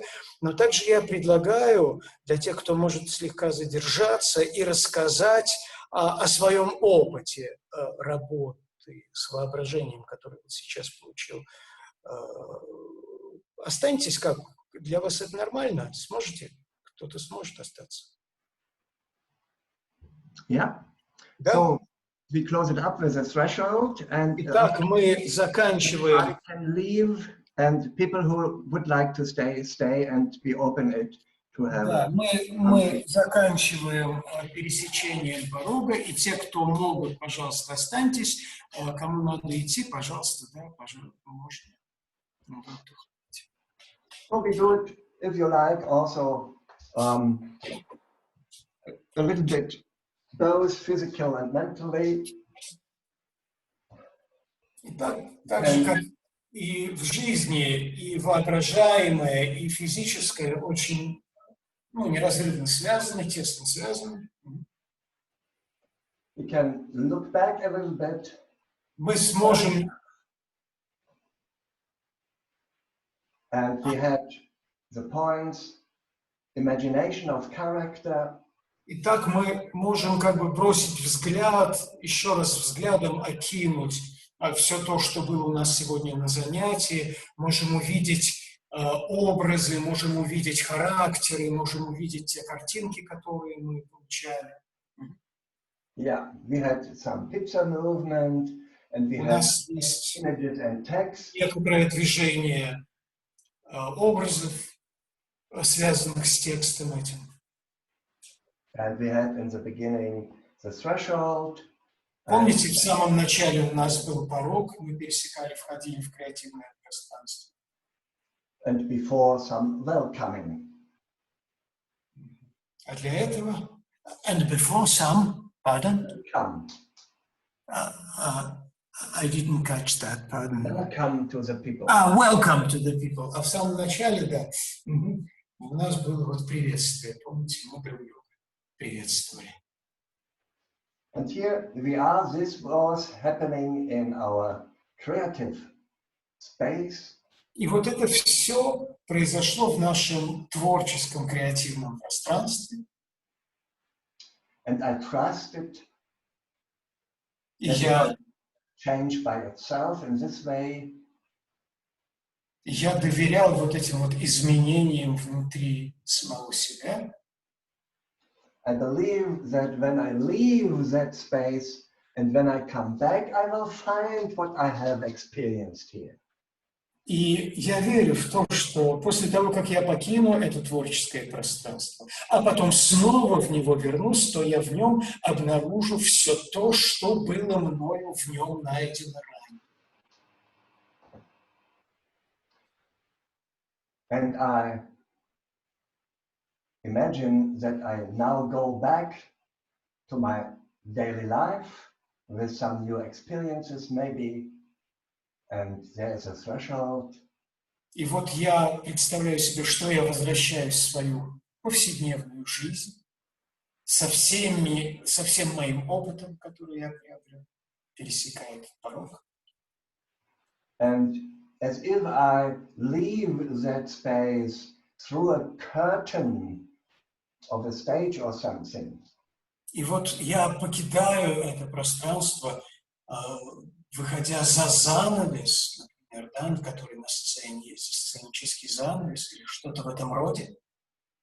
We are now in our creative space, but in front there is a threshold and there is a curtain. And we lift this curtain carefully. И вот представьте, что мы покидаем наше пространство креативное, а перед нами занавес, и мы поднимаем этот занавес. Look back into our daily life. Do I want to go there? И заглядываем из-под нижнего края этого занавеса, заглядываем в нашу повседневную жизнь, в которую нам возвращаться. Я поднимаю занавес, и я делаю шаг вперед, выходя из моего креативного пространства. Be back with my computer here in my... И вот я снова возвращаюсь, влезаю в свой компьютер и так далее. So that was it. Thank you very much for this official session, and now we have the second part. Вот это было так, да, большое спасибо за эту встречу, и если кто-то хочет обменяться какими-то своими впечатлениями. It is, of course, not easy with 30 people to have a discussion. Конечно, трудновато, когда у нас 30 человек, то трудно нам существовать в режиме открытой дискуссии. But maybe there are some experiences one had and would like to share it to the other. Но, быть может, есть какие-то ощущения, с которыми хочется поделиться с другими людьми. Or maybe there is a very urgent question to clarify for yourself. А может быть, возникли какие-то острые вопросы, которые необходимо прояснить для себя? Здравствуйте, можно я? Наталья, все. Прошу прощения, у меня очень короткий вопрос. Мы на занятии делали вот это упражнение. Мы впрыгивали в звезду, не помню еще во что, в пламя. Сейчас, секунду, я переведу. I've got very short question. Entschuldigung, ich habe gemerkt, da gibt es keine englischsprachige Menschen, wenn ich das auf Deutsch sage. Ja, ja, das okay. ist kein Problem. Im letzten Unterricht sind wir eingesprungen in diese 5 Sterne, meine Güte. Ja. Да, и в пламя тоже впрыгивали. Ну, вот, в общем, вот это упражнение, оно нам... Я немножко потеряла нить, для чего оно нам в работе над образами. Вот как его включить в работу, кроме как... Und dann sind wir ins Feuer eingesprungen und ich habe den roten Faden ein bisschen verloren. Wofür ist diese Übung gut in unserer Arbeit an der oh meine Güte, 2 Sprachen kommen jetzt zusammen. Ich weiß es nicht in meinem An der Rolle. Genau, danke dir.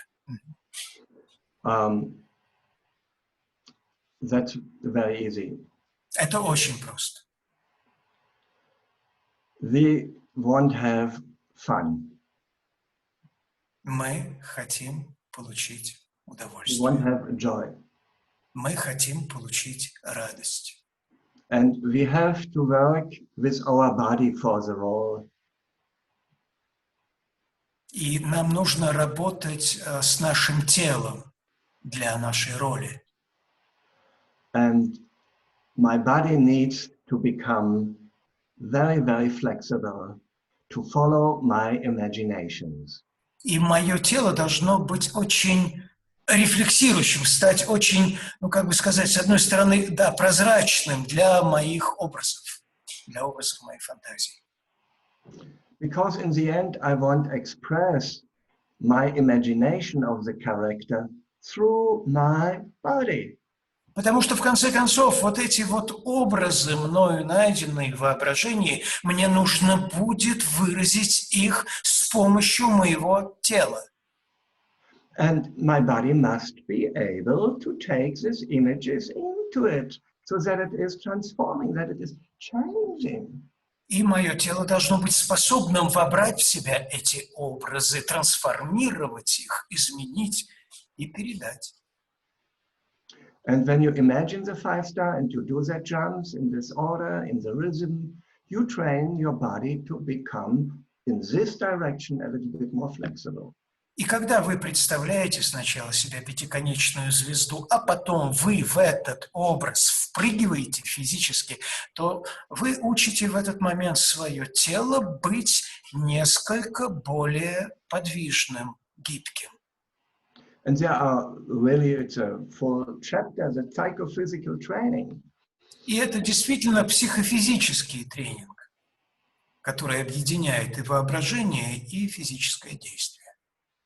And this we don't need directly for our work. И, конечно, это не связано с нашей работой вот так вот совсем уж непосредственно.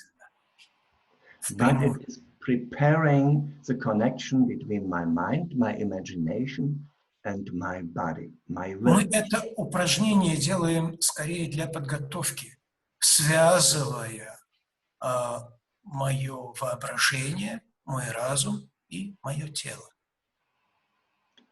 And of course, in such a crazy, funny, joyful Zoom session, it's nice to get up from the chair one time. И, конечно же, просто даже, знаете, оторвать попу от стула и вот в каком-то этом таком легком, смешном упражнении подвигаться, да почему бы и нет. And it's quite clear, maybe Emily never was a pizza service person. Конечно же, это понятно, что Эмили, скорее всего, в своей жизни никогда не работала в доставке пиццы. But this movement is very nice, and it frees your body, it frees your mind, it gives you... Но, понимаете, да, дело в том, что это упражнение, оно как-то, оно просто-напросто, это пища для нашего ума, это тоже пища для нашего тела, для движения. And hopefully a little bit joy. И я надеюсь, что оно все-таки немножко радости нам принесло. I don't know if that is an answer. You can live with that. Я не знаю, это ответ. Да, спасибо большое. Natalia, okay. How was it with these images, with the text, when you was reading the text with these images? Как вам было, да, что, вот, какие образы возникали, что, как это было, образы и текст? Danaya. Да, Здравствуйте. Hello. Я тогда лучше на русском, да, вы тогда лучше переведете. Как вам удобнее, да? Ну, да, я лучше на русском, чтобы я не думала. У меня такой образ сразу родился, что если я Эмили, то Уильям — это как раз смерть. So ein Bild ist bei mir entstanden, wenn ich Emily bin, dann William ist Tod für mich. И надо принять смерть как близкого друга, как любовника, с которым ты идешь по жизни, но в любви именно. То есть как бы вот такая легкость жизни, что, принять, сейчас нормально сформулирую, чтобы вы нормально смогли перевести. Я как сформулируете, так не беспокойтесь. Да, что нужно принять смерть как друга или любимого и идти как бы, ты и так идешь со смертью по жизни. Und dann musst du diesen Tod akzeptieren als einen nähersten Freund, mit welchem du durch das Leben marschierst und du marschierst sowieso durch das Leben mit dem Tod zusammen.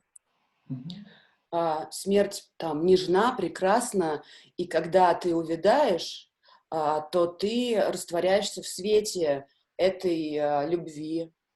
Und der Tod ist sehr sanft, ist sehr zart und wunderhübsch. Und wenn du stirbst, dann erlöst du dich selbst im Lichte dieser Liebe.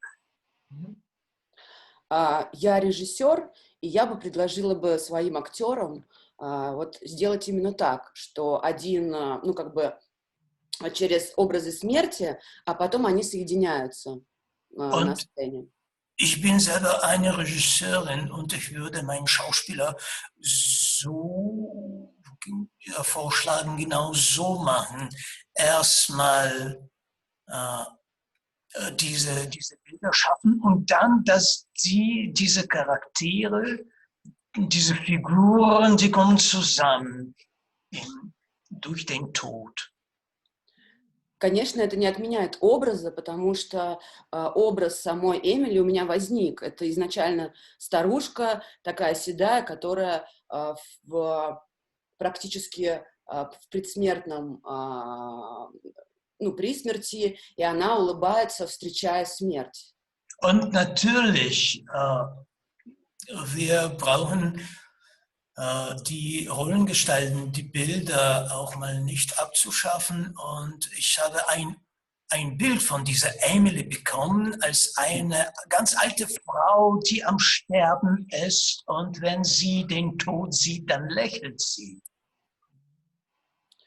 И также есть образ ее молодой, такой рыжеволосый, с веснушками, безумно улыбчивый, радостный, с молодым человеком, который там ее кружит, ну там много Und natürlich hatte ich ein Bild von ihr, von einer jungen Frau, rothaarig, mit einem jungen Mann und sie tanzen zusammen und er dreht sie und so weiter, mit Sprossen auf dem Sommersprossen.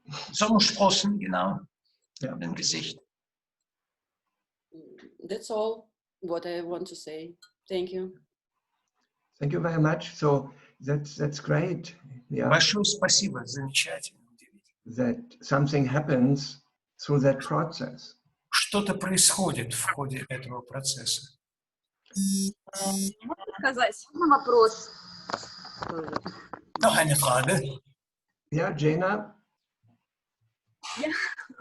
Во-первых, я хочу сказать, что работая над образами, ты понимаешь, насколько в маленьком стихотворении может уместиться вся огромная жизнь двух людей.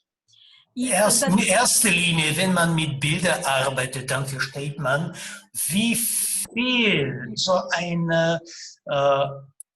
kleines Gedicht in sich haben kann, wie viel drin ist. Das ganze Leben von zwei Menschen. И когда ты четко представляешь лица этих людей, эту комнату, эту всю атмосферу, то эти люди становятся тебе родными.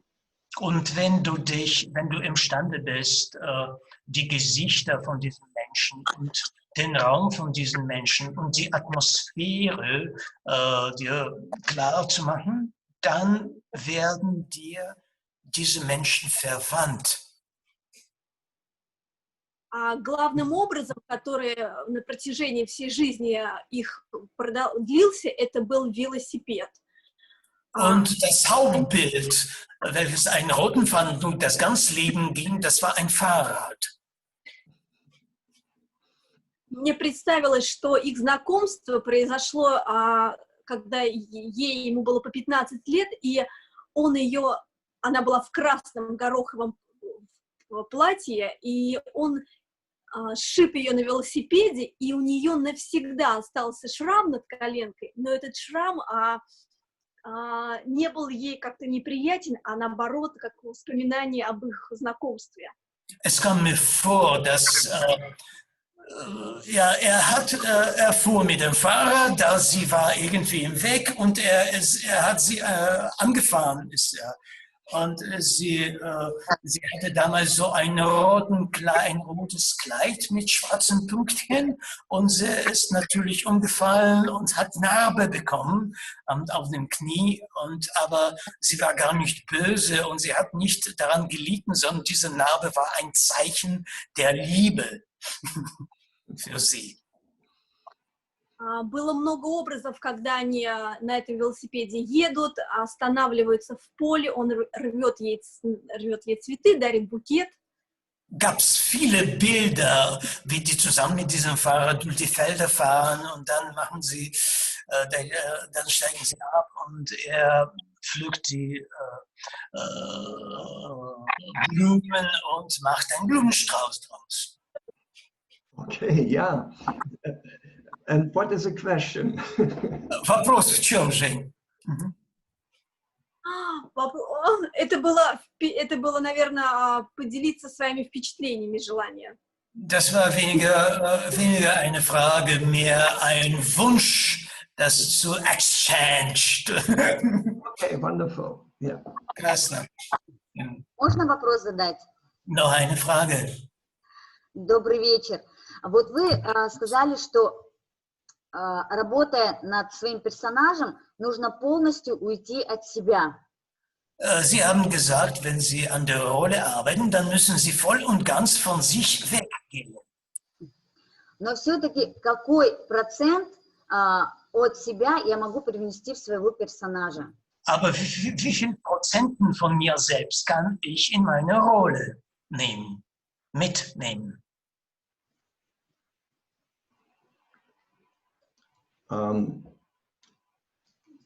Es gibt keine Prozente. Нету никаких процентов, ребят. We are not on the marketplace. То есть это не как на рынке, это не как в магазине. It is, of course, this formulation is a little bit sharp. Конечно же, вот такая формулировка, которую вы употребили, она слишком острая. And it is a little bit in contradiction to some other concepts. И, конечно же, она противоречит другим концепциям актерского мастерства. To understand what Chekhov means with that in this direction. Вот как понимать, что Чехов здесь имеет в виду, нам такое направление указывает? And he has very clearly expressed that when he is reporting about his last meeting with Stanislavski. Он очень четко об этом говорит, когда рассказывает о своей последней встрече со Станиславским. We need to distinguish between our personal life and the life of the character. Нам нужно разделять нашу собственную персональную личную жизнь и жизнь нашей роли, нашего персонажа. And that we not always, in all the different characters, portray ourselves. Чтобы не делать серию автопортретов собственных в каждом из наших персонажей, которые мы играем. What can easily happen when I always ask myself what I would do in this given circumstances. Что, конечно же, возникает, как опасность, когда я задаю себе вопрос, что я бы предпринял, что я бы сделал вот в этих вот предлагаемых обстоятельствах. And then I go to my personal life experiences И тогда я возвращаюсь к моему собственному жизненному опыту. Go back again to that and go back. Снова и снова. And it's out of that I try. Из этого я пробую. Yeah, or let's say in this connection is also another aspect. Ну, конечно же, здесь и другой аспект есть в этой связи. Naturalistic characters. Конечно же, вот натуралистические характеры. As if they are in real life. такие, какие они есть в настоящей жизни. But look to that characters you ever have read about. Pardon? Could you When repeat? you look to the characters you have read in this play, Okay. in this play, in this film script. Но наблюдая за характером, который вы получили из текста, из сценария, They are artistic people. They are not real life like people. Nobody. Потому что характер, характер, он все равно написан, он отличается от людей реальных. They are created characters. Они созданы, эти характеры. By the writer. Pardon?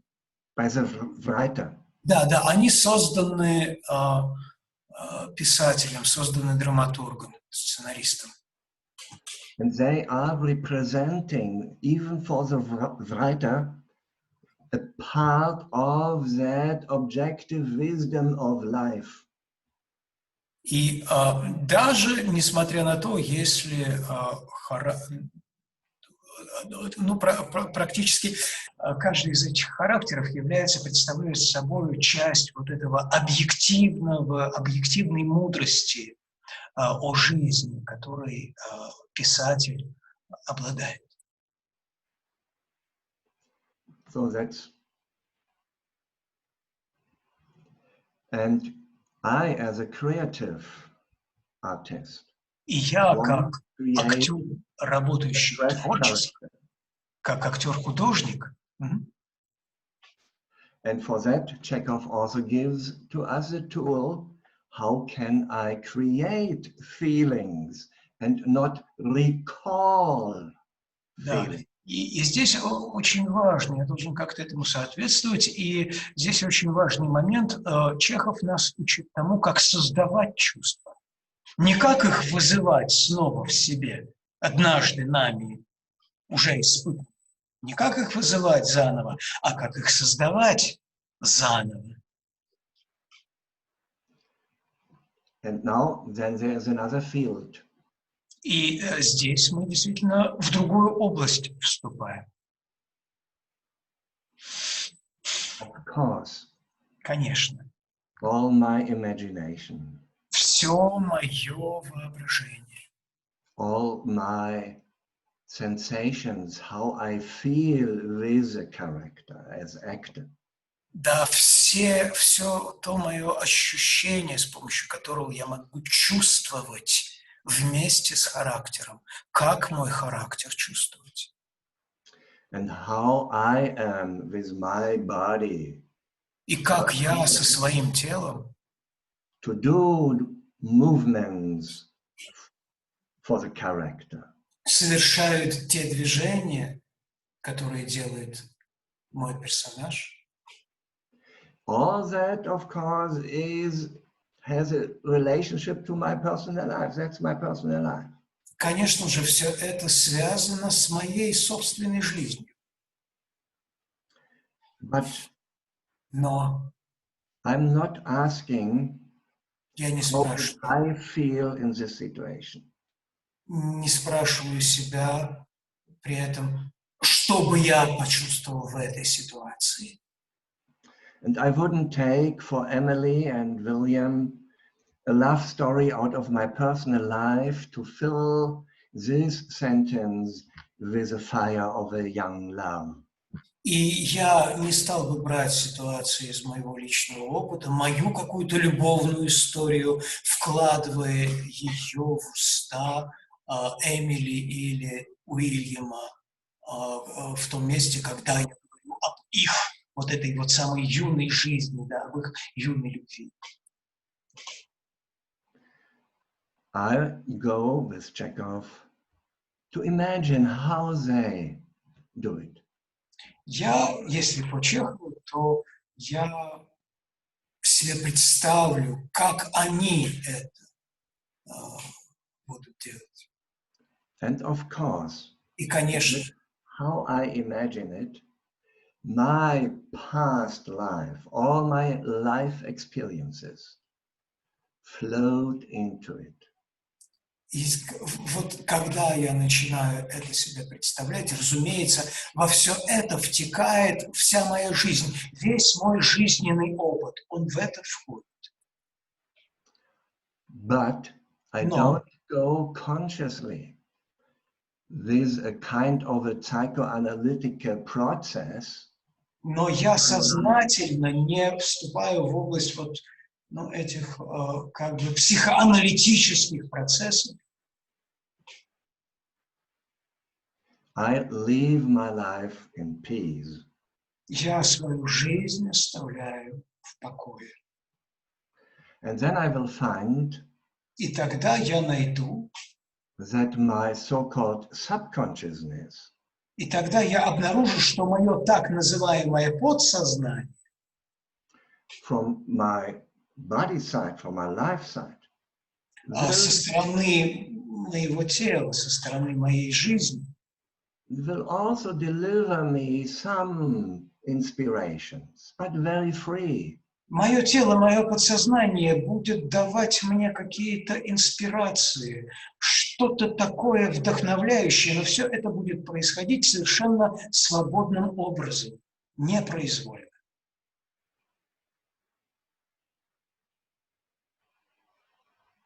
How many times have you killed someone?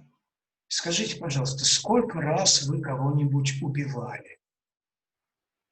How many times in your life did you fall deeply in love? Сколько раз в своей жизни вы глубоко и безнадежно влюблялись? Let's say 7 times. That's very much. Скажите, 7 раз, потому что 7 раз влюбиться за жизнь – это немало. I don't mean episodes. Maybe at least you fall in love one time, it was unhappy, and then you fall in love with another second time, and that was more happy. How often did you fall in love? Да, я не имею в виду, что первый раз, когда вы влюбились, у вас сердце было разбито, а второй, и вы были очень несчастны. А второй раз влюбились, и как-то вот оно получше. Я не это имею в виду. Сколько раз в своей жизни вы влюблялись? How many young women in the stories and plays or in films are falling in love? Сколько раз в фильмах или в пьесах молодые люди, девушки влюбляются? And when you have 3 parts and using always you're one falling in love with someone and the same. И вот представляете, что у вас есть 3 роли, и на эти 3 роли вы все время эксплуатируете вот вашу одну единственную, к примеру, влюбленность. How does that feel like? Как это будет? Very creative. Это будет очень творчески или. And how is it? Do you need to have the experience to kill someone if you get the role in which this person is killing someone? И как вы думаете, для того, чтобы вам сыграть роль убийцы, вам нужно будет приобрести этот реальный опыт? Chekov says acting is first joy. Чехов говорит, что в первую очередь актерская игра, актерское искусство, в первую очередь это радость, во вторую очередь это радость, в третью очередь это радость. Acting never should be painful. Актерская игра никогда не должна приносить нам боль. And to free this joy and to free that oneself as actor from these painful processes, many of you know. И освободить эту радость, освободить самих себя от этого болезненного процесса, который каждому из нас знаком, is the imagination. Способ этого освобождения – это воображение. Оно для того и создано, чтобы нас освободить. through this imagination, I can find the artistic truth of my character. С помощью воображения я могу найти художественную правду моего персонажа. And then I have joy to act it. И тогда я буду играть радостно. Тогда моя игра будет приносить радость. Okay. Yeah, it sounds theoretical, but you will see when you work with Chekhov. Ну, посмотрите, да, как там с Чеховым работается в этом направлении. Спасибо. Danke. It's a joy of creation. Это действительно радость творчества.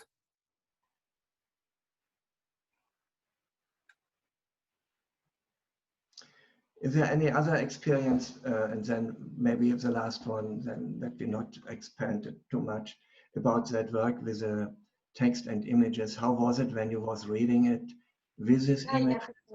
Может быть, да, вот для одного человека есть сейчас Здравствуйте, возможность. я бы очень хотела. Да, пожалуйста. Здравствуйте, Йорг. Я бы хотела сказать спасибо за образ комнаты, который как ключик для меня открыл остальные образы этого очень абстрактного текста.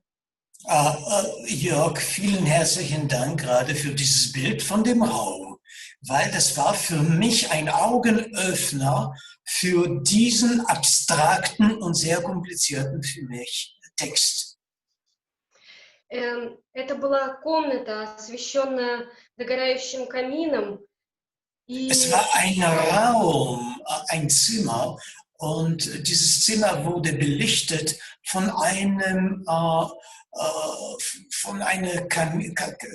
Kamine, von einem, ja, und das war gerade, das Feuer war ja, am Löschen sozusagen, ging zu Ende. Она выглядела и уютной, и домашней, и в то же время фантастической, потому что в ней такими всполохами проносились огни, как вот пушистый котик пробежал, луч солнца упал, какие-то световые такие впечатления. Und dieses Zimmer war gleichzeitig sehr gemütlich und auch mal fantastisch, weil da kamen verschiedene Reflexen von diesem Licht, von diesem Feuer. Und es war, als ob ein kleines Kätzchen vorbeiging oder so Reflexen vom Licht, vom Feuer, von verschiedenen Farben. И самое главное, что я выходила вместе с Уильямом, я даже его очень плохо представляла, потому что... Und die Hauptsache, ich ging aus diesem Zimmer mit dem William zusammen. Am Anfang habe ich ihn es war mir nicht leicht, ihn vorzustellen. Потому что Уильям, он был частью меня, и мы вместе выходили из этой комнаты. Und dieser William, war ein Teil von mir, und dann gingen wir zusammen raus. И я оборачивалась, и я была охвачена чувством глубокого сожаления. Мне ужасно не хотелось покидать эту комнату. Ich kehrte zurück und ich schaute nach hinten, und ein Gefühl von dem tiefsten Bedauern hat mich tatsächlich erobert, und ich wollte nicht weggehen. Ich wollte nicht aus diesem Raum gehen, von dem Bedauern. Сожаление такое до слез, и я себя... Es war bis zum Tränen, und dann habe ich mich selber gezwungen, aus diesem Zimmer rauszugehen. И я себя спрашиваю, о чем я сожалею, что было в этой комнате, почему мы так срослись за жизнь с Уильямом. Und dann habe ich mich selber gefragt, was ist der Grund, warum bedauere ich es so sehr? Was hat uns mit William so zusammengebracht im Laufe unseres Lebens? Und И тогда я представляю что жизнь делает круг, и я оказываюсь в начале, в юности, и наполняюсь ощущением пузырьков шампанского. Und dann habe ich mir plötzlich vorgestellt, dass das Leben auch eine Runde macht. Und dann komme ich am Ende zu demselben Punkt, wovon wir angefangen haben. Und dann plötzlich habe ich in mir empfunden wie Perle von Champagner. Моя Эмили, она очень страстная, она живет эмоциями, чувствами. Und meine Emily war sehr leidenschaftlich und sie lebt durch Leidenschaften, durch Emotionen, durch Gefühle. И я представляю эту юную любовь как желание касаться губы, руки, ноги.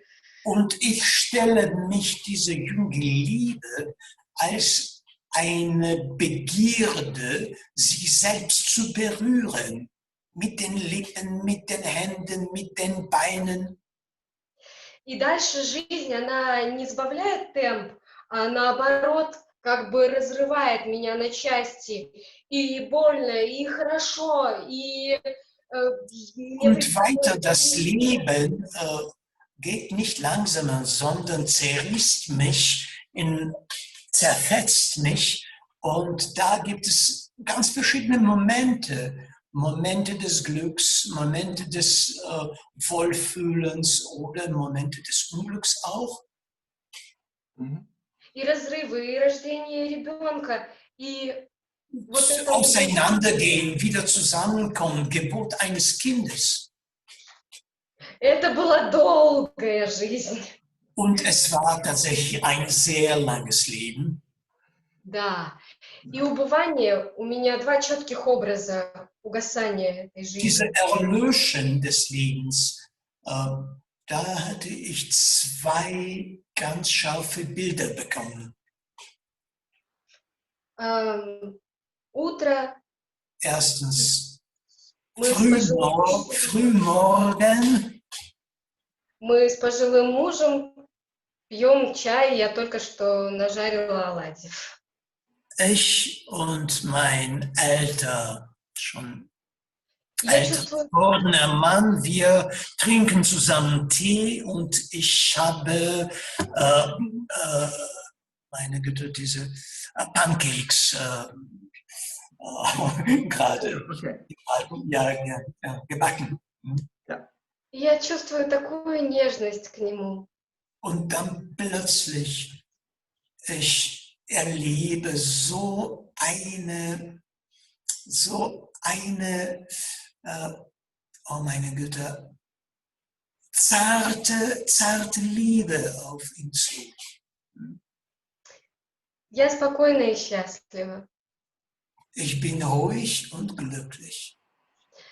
Поэтому мне так жалко уходить из этой комнаты. Und deswegen war es für mich so schwer, diesen Raum zu verlassen. Вот такие впечатления. Спасибо. И solche Empfindungen, vielen Dank. Просто большой спектр чувств, эмоций я испытала, но мне не больно от них. Мне приятно, что это рождается вот так. Ich hatte einen Riesenspektrum von verschiedenen Gefühlen, Emotionen erlebt bekommen, aber es ist, das hat mich nicht, it wasn't painful. Yeah. I've got joy out of it. Yeah. Thank you, Jörg, so much. Thank you so much. Yeah, that's at least the aim, that we, in Chekhov terms, feel with the characters. Вот вы понимаете, это же действительно и есть наша цель, если говорить в терминах Чехова, цель чувствовать вместе с характером, с персонажем. I would like to give for all these people who are here now one little bit because out of that things you said, Julia, DNS, and Danaya, and Alexandra, was it Natalia? Please, when you work with these images for the character and the text. И я вот хотел, да, задать вот такой, ну, своего рода вот такой совет всем тем людям, которые выступили сейчас, и которых перечислил Йорг, прежде чем вы будете работать с образами из текста. And when you speak about that, и когда, прежде чем вы говорите о них, in the first time, speak in the third person. Говорите о них как, говорите от третьего лица. Speak about her, speak about говорите him. О ней, о нем. And you can speak about yourself and you say, and I felt how she is feeling. То есть you can't or you can. No, you have to. You have to, конечно. То есть, конечно, вы можете сказать и должны сказать о себе, я чувствовал, вот я чувствую, да, вот это и это и это, когда увидел, то вот, да, увидел вот характер в этой или в другой ситуации. Конечно.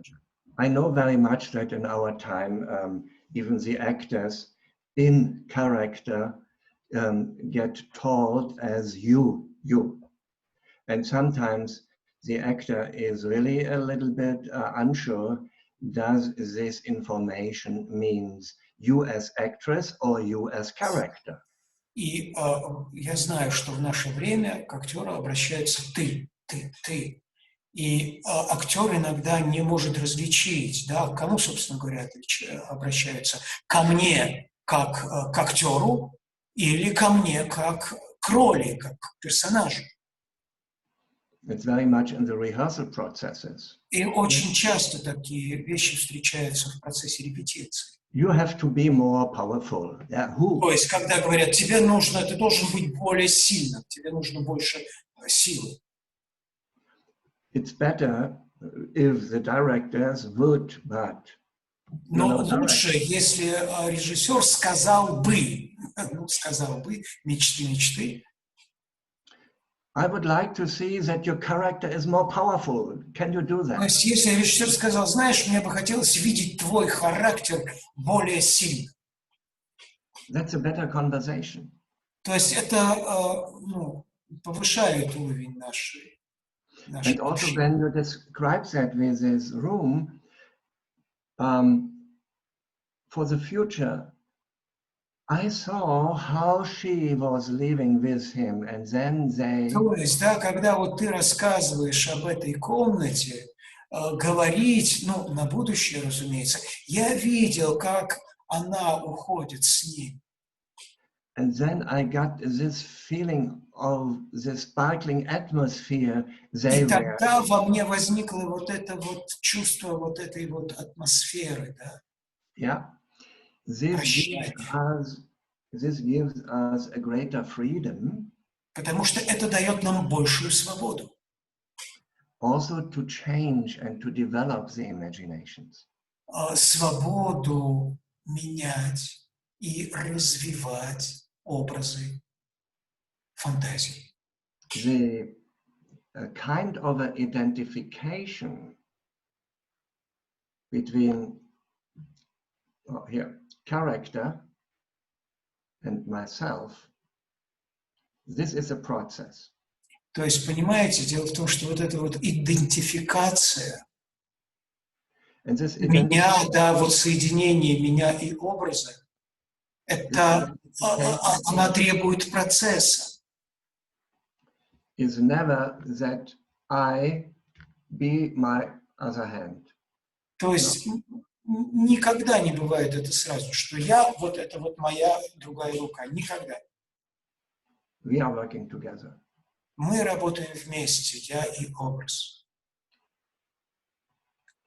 The artistic being of the character and my artistic being as actor.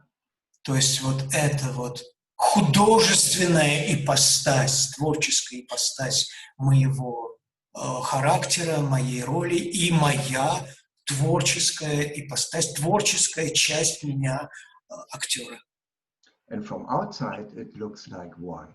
А снаружи это как единое целое выглядит.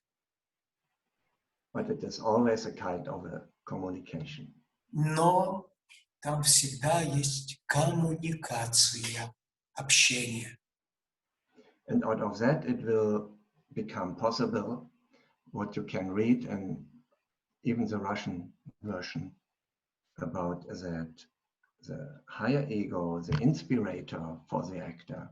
И тогда мы действительно что-то, начинаем лучше понимать то, что в нашей русской версии есть о связи вот этого высшего «я», как инспирирующего нас, вдохновляющего нас. Gives you inspirations, and that you can work for the good parts of your acting with a divided consciousness, as Chekov calls it. И вот работая, если брать оттуда инспирацию, вдохновение, то тогда мы работаем над тем сознанием актерским нашим, его развиваем, то сознание, о котором говорит Михаил Чехов.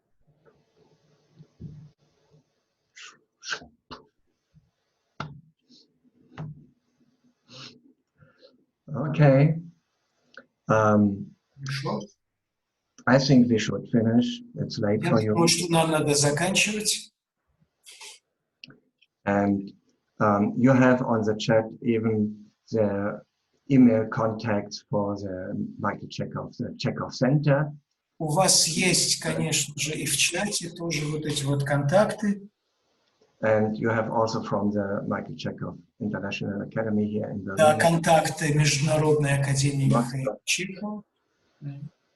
And if you have further questions or if you would like to express something, есть еще какие-то вопросы и дальнейшие, то, пожалуйста, feel free to write me. Пишите, не стесняйтесь. Or contact Vladimir or Dasha or someone so that they can contact me and maybe they... Или пересылайте их Владимиру, или Даше, или кому-то еще, кто в контакте со мной. Maybe there's another possibility to meet. И, быть может, когда-нибудь еще у нас будет возможность встретиться. Thank you very much, everybody. Спасибо большое. Всего доброго. До свидания. I'm very interested to hear your experiences if you ever feel the possibility. And I say goodbye to everybody. Да. Thank you, Daria. Thank you. О ваших учителя. А сейчас до свидания всем. Спасибо, Даша. Спасибо, Федя. Thank you, Йорг. Спасибо, Йорг. Thank you.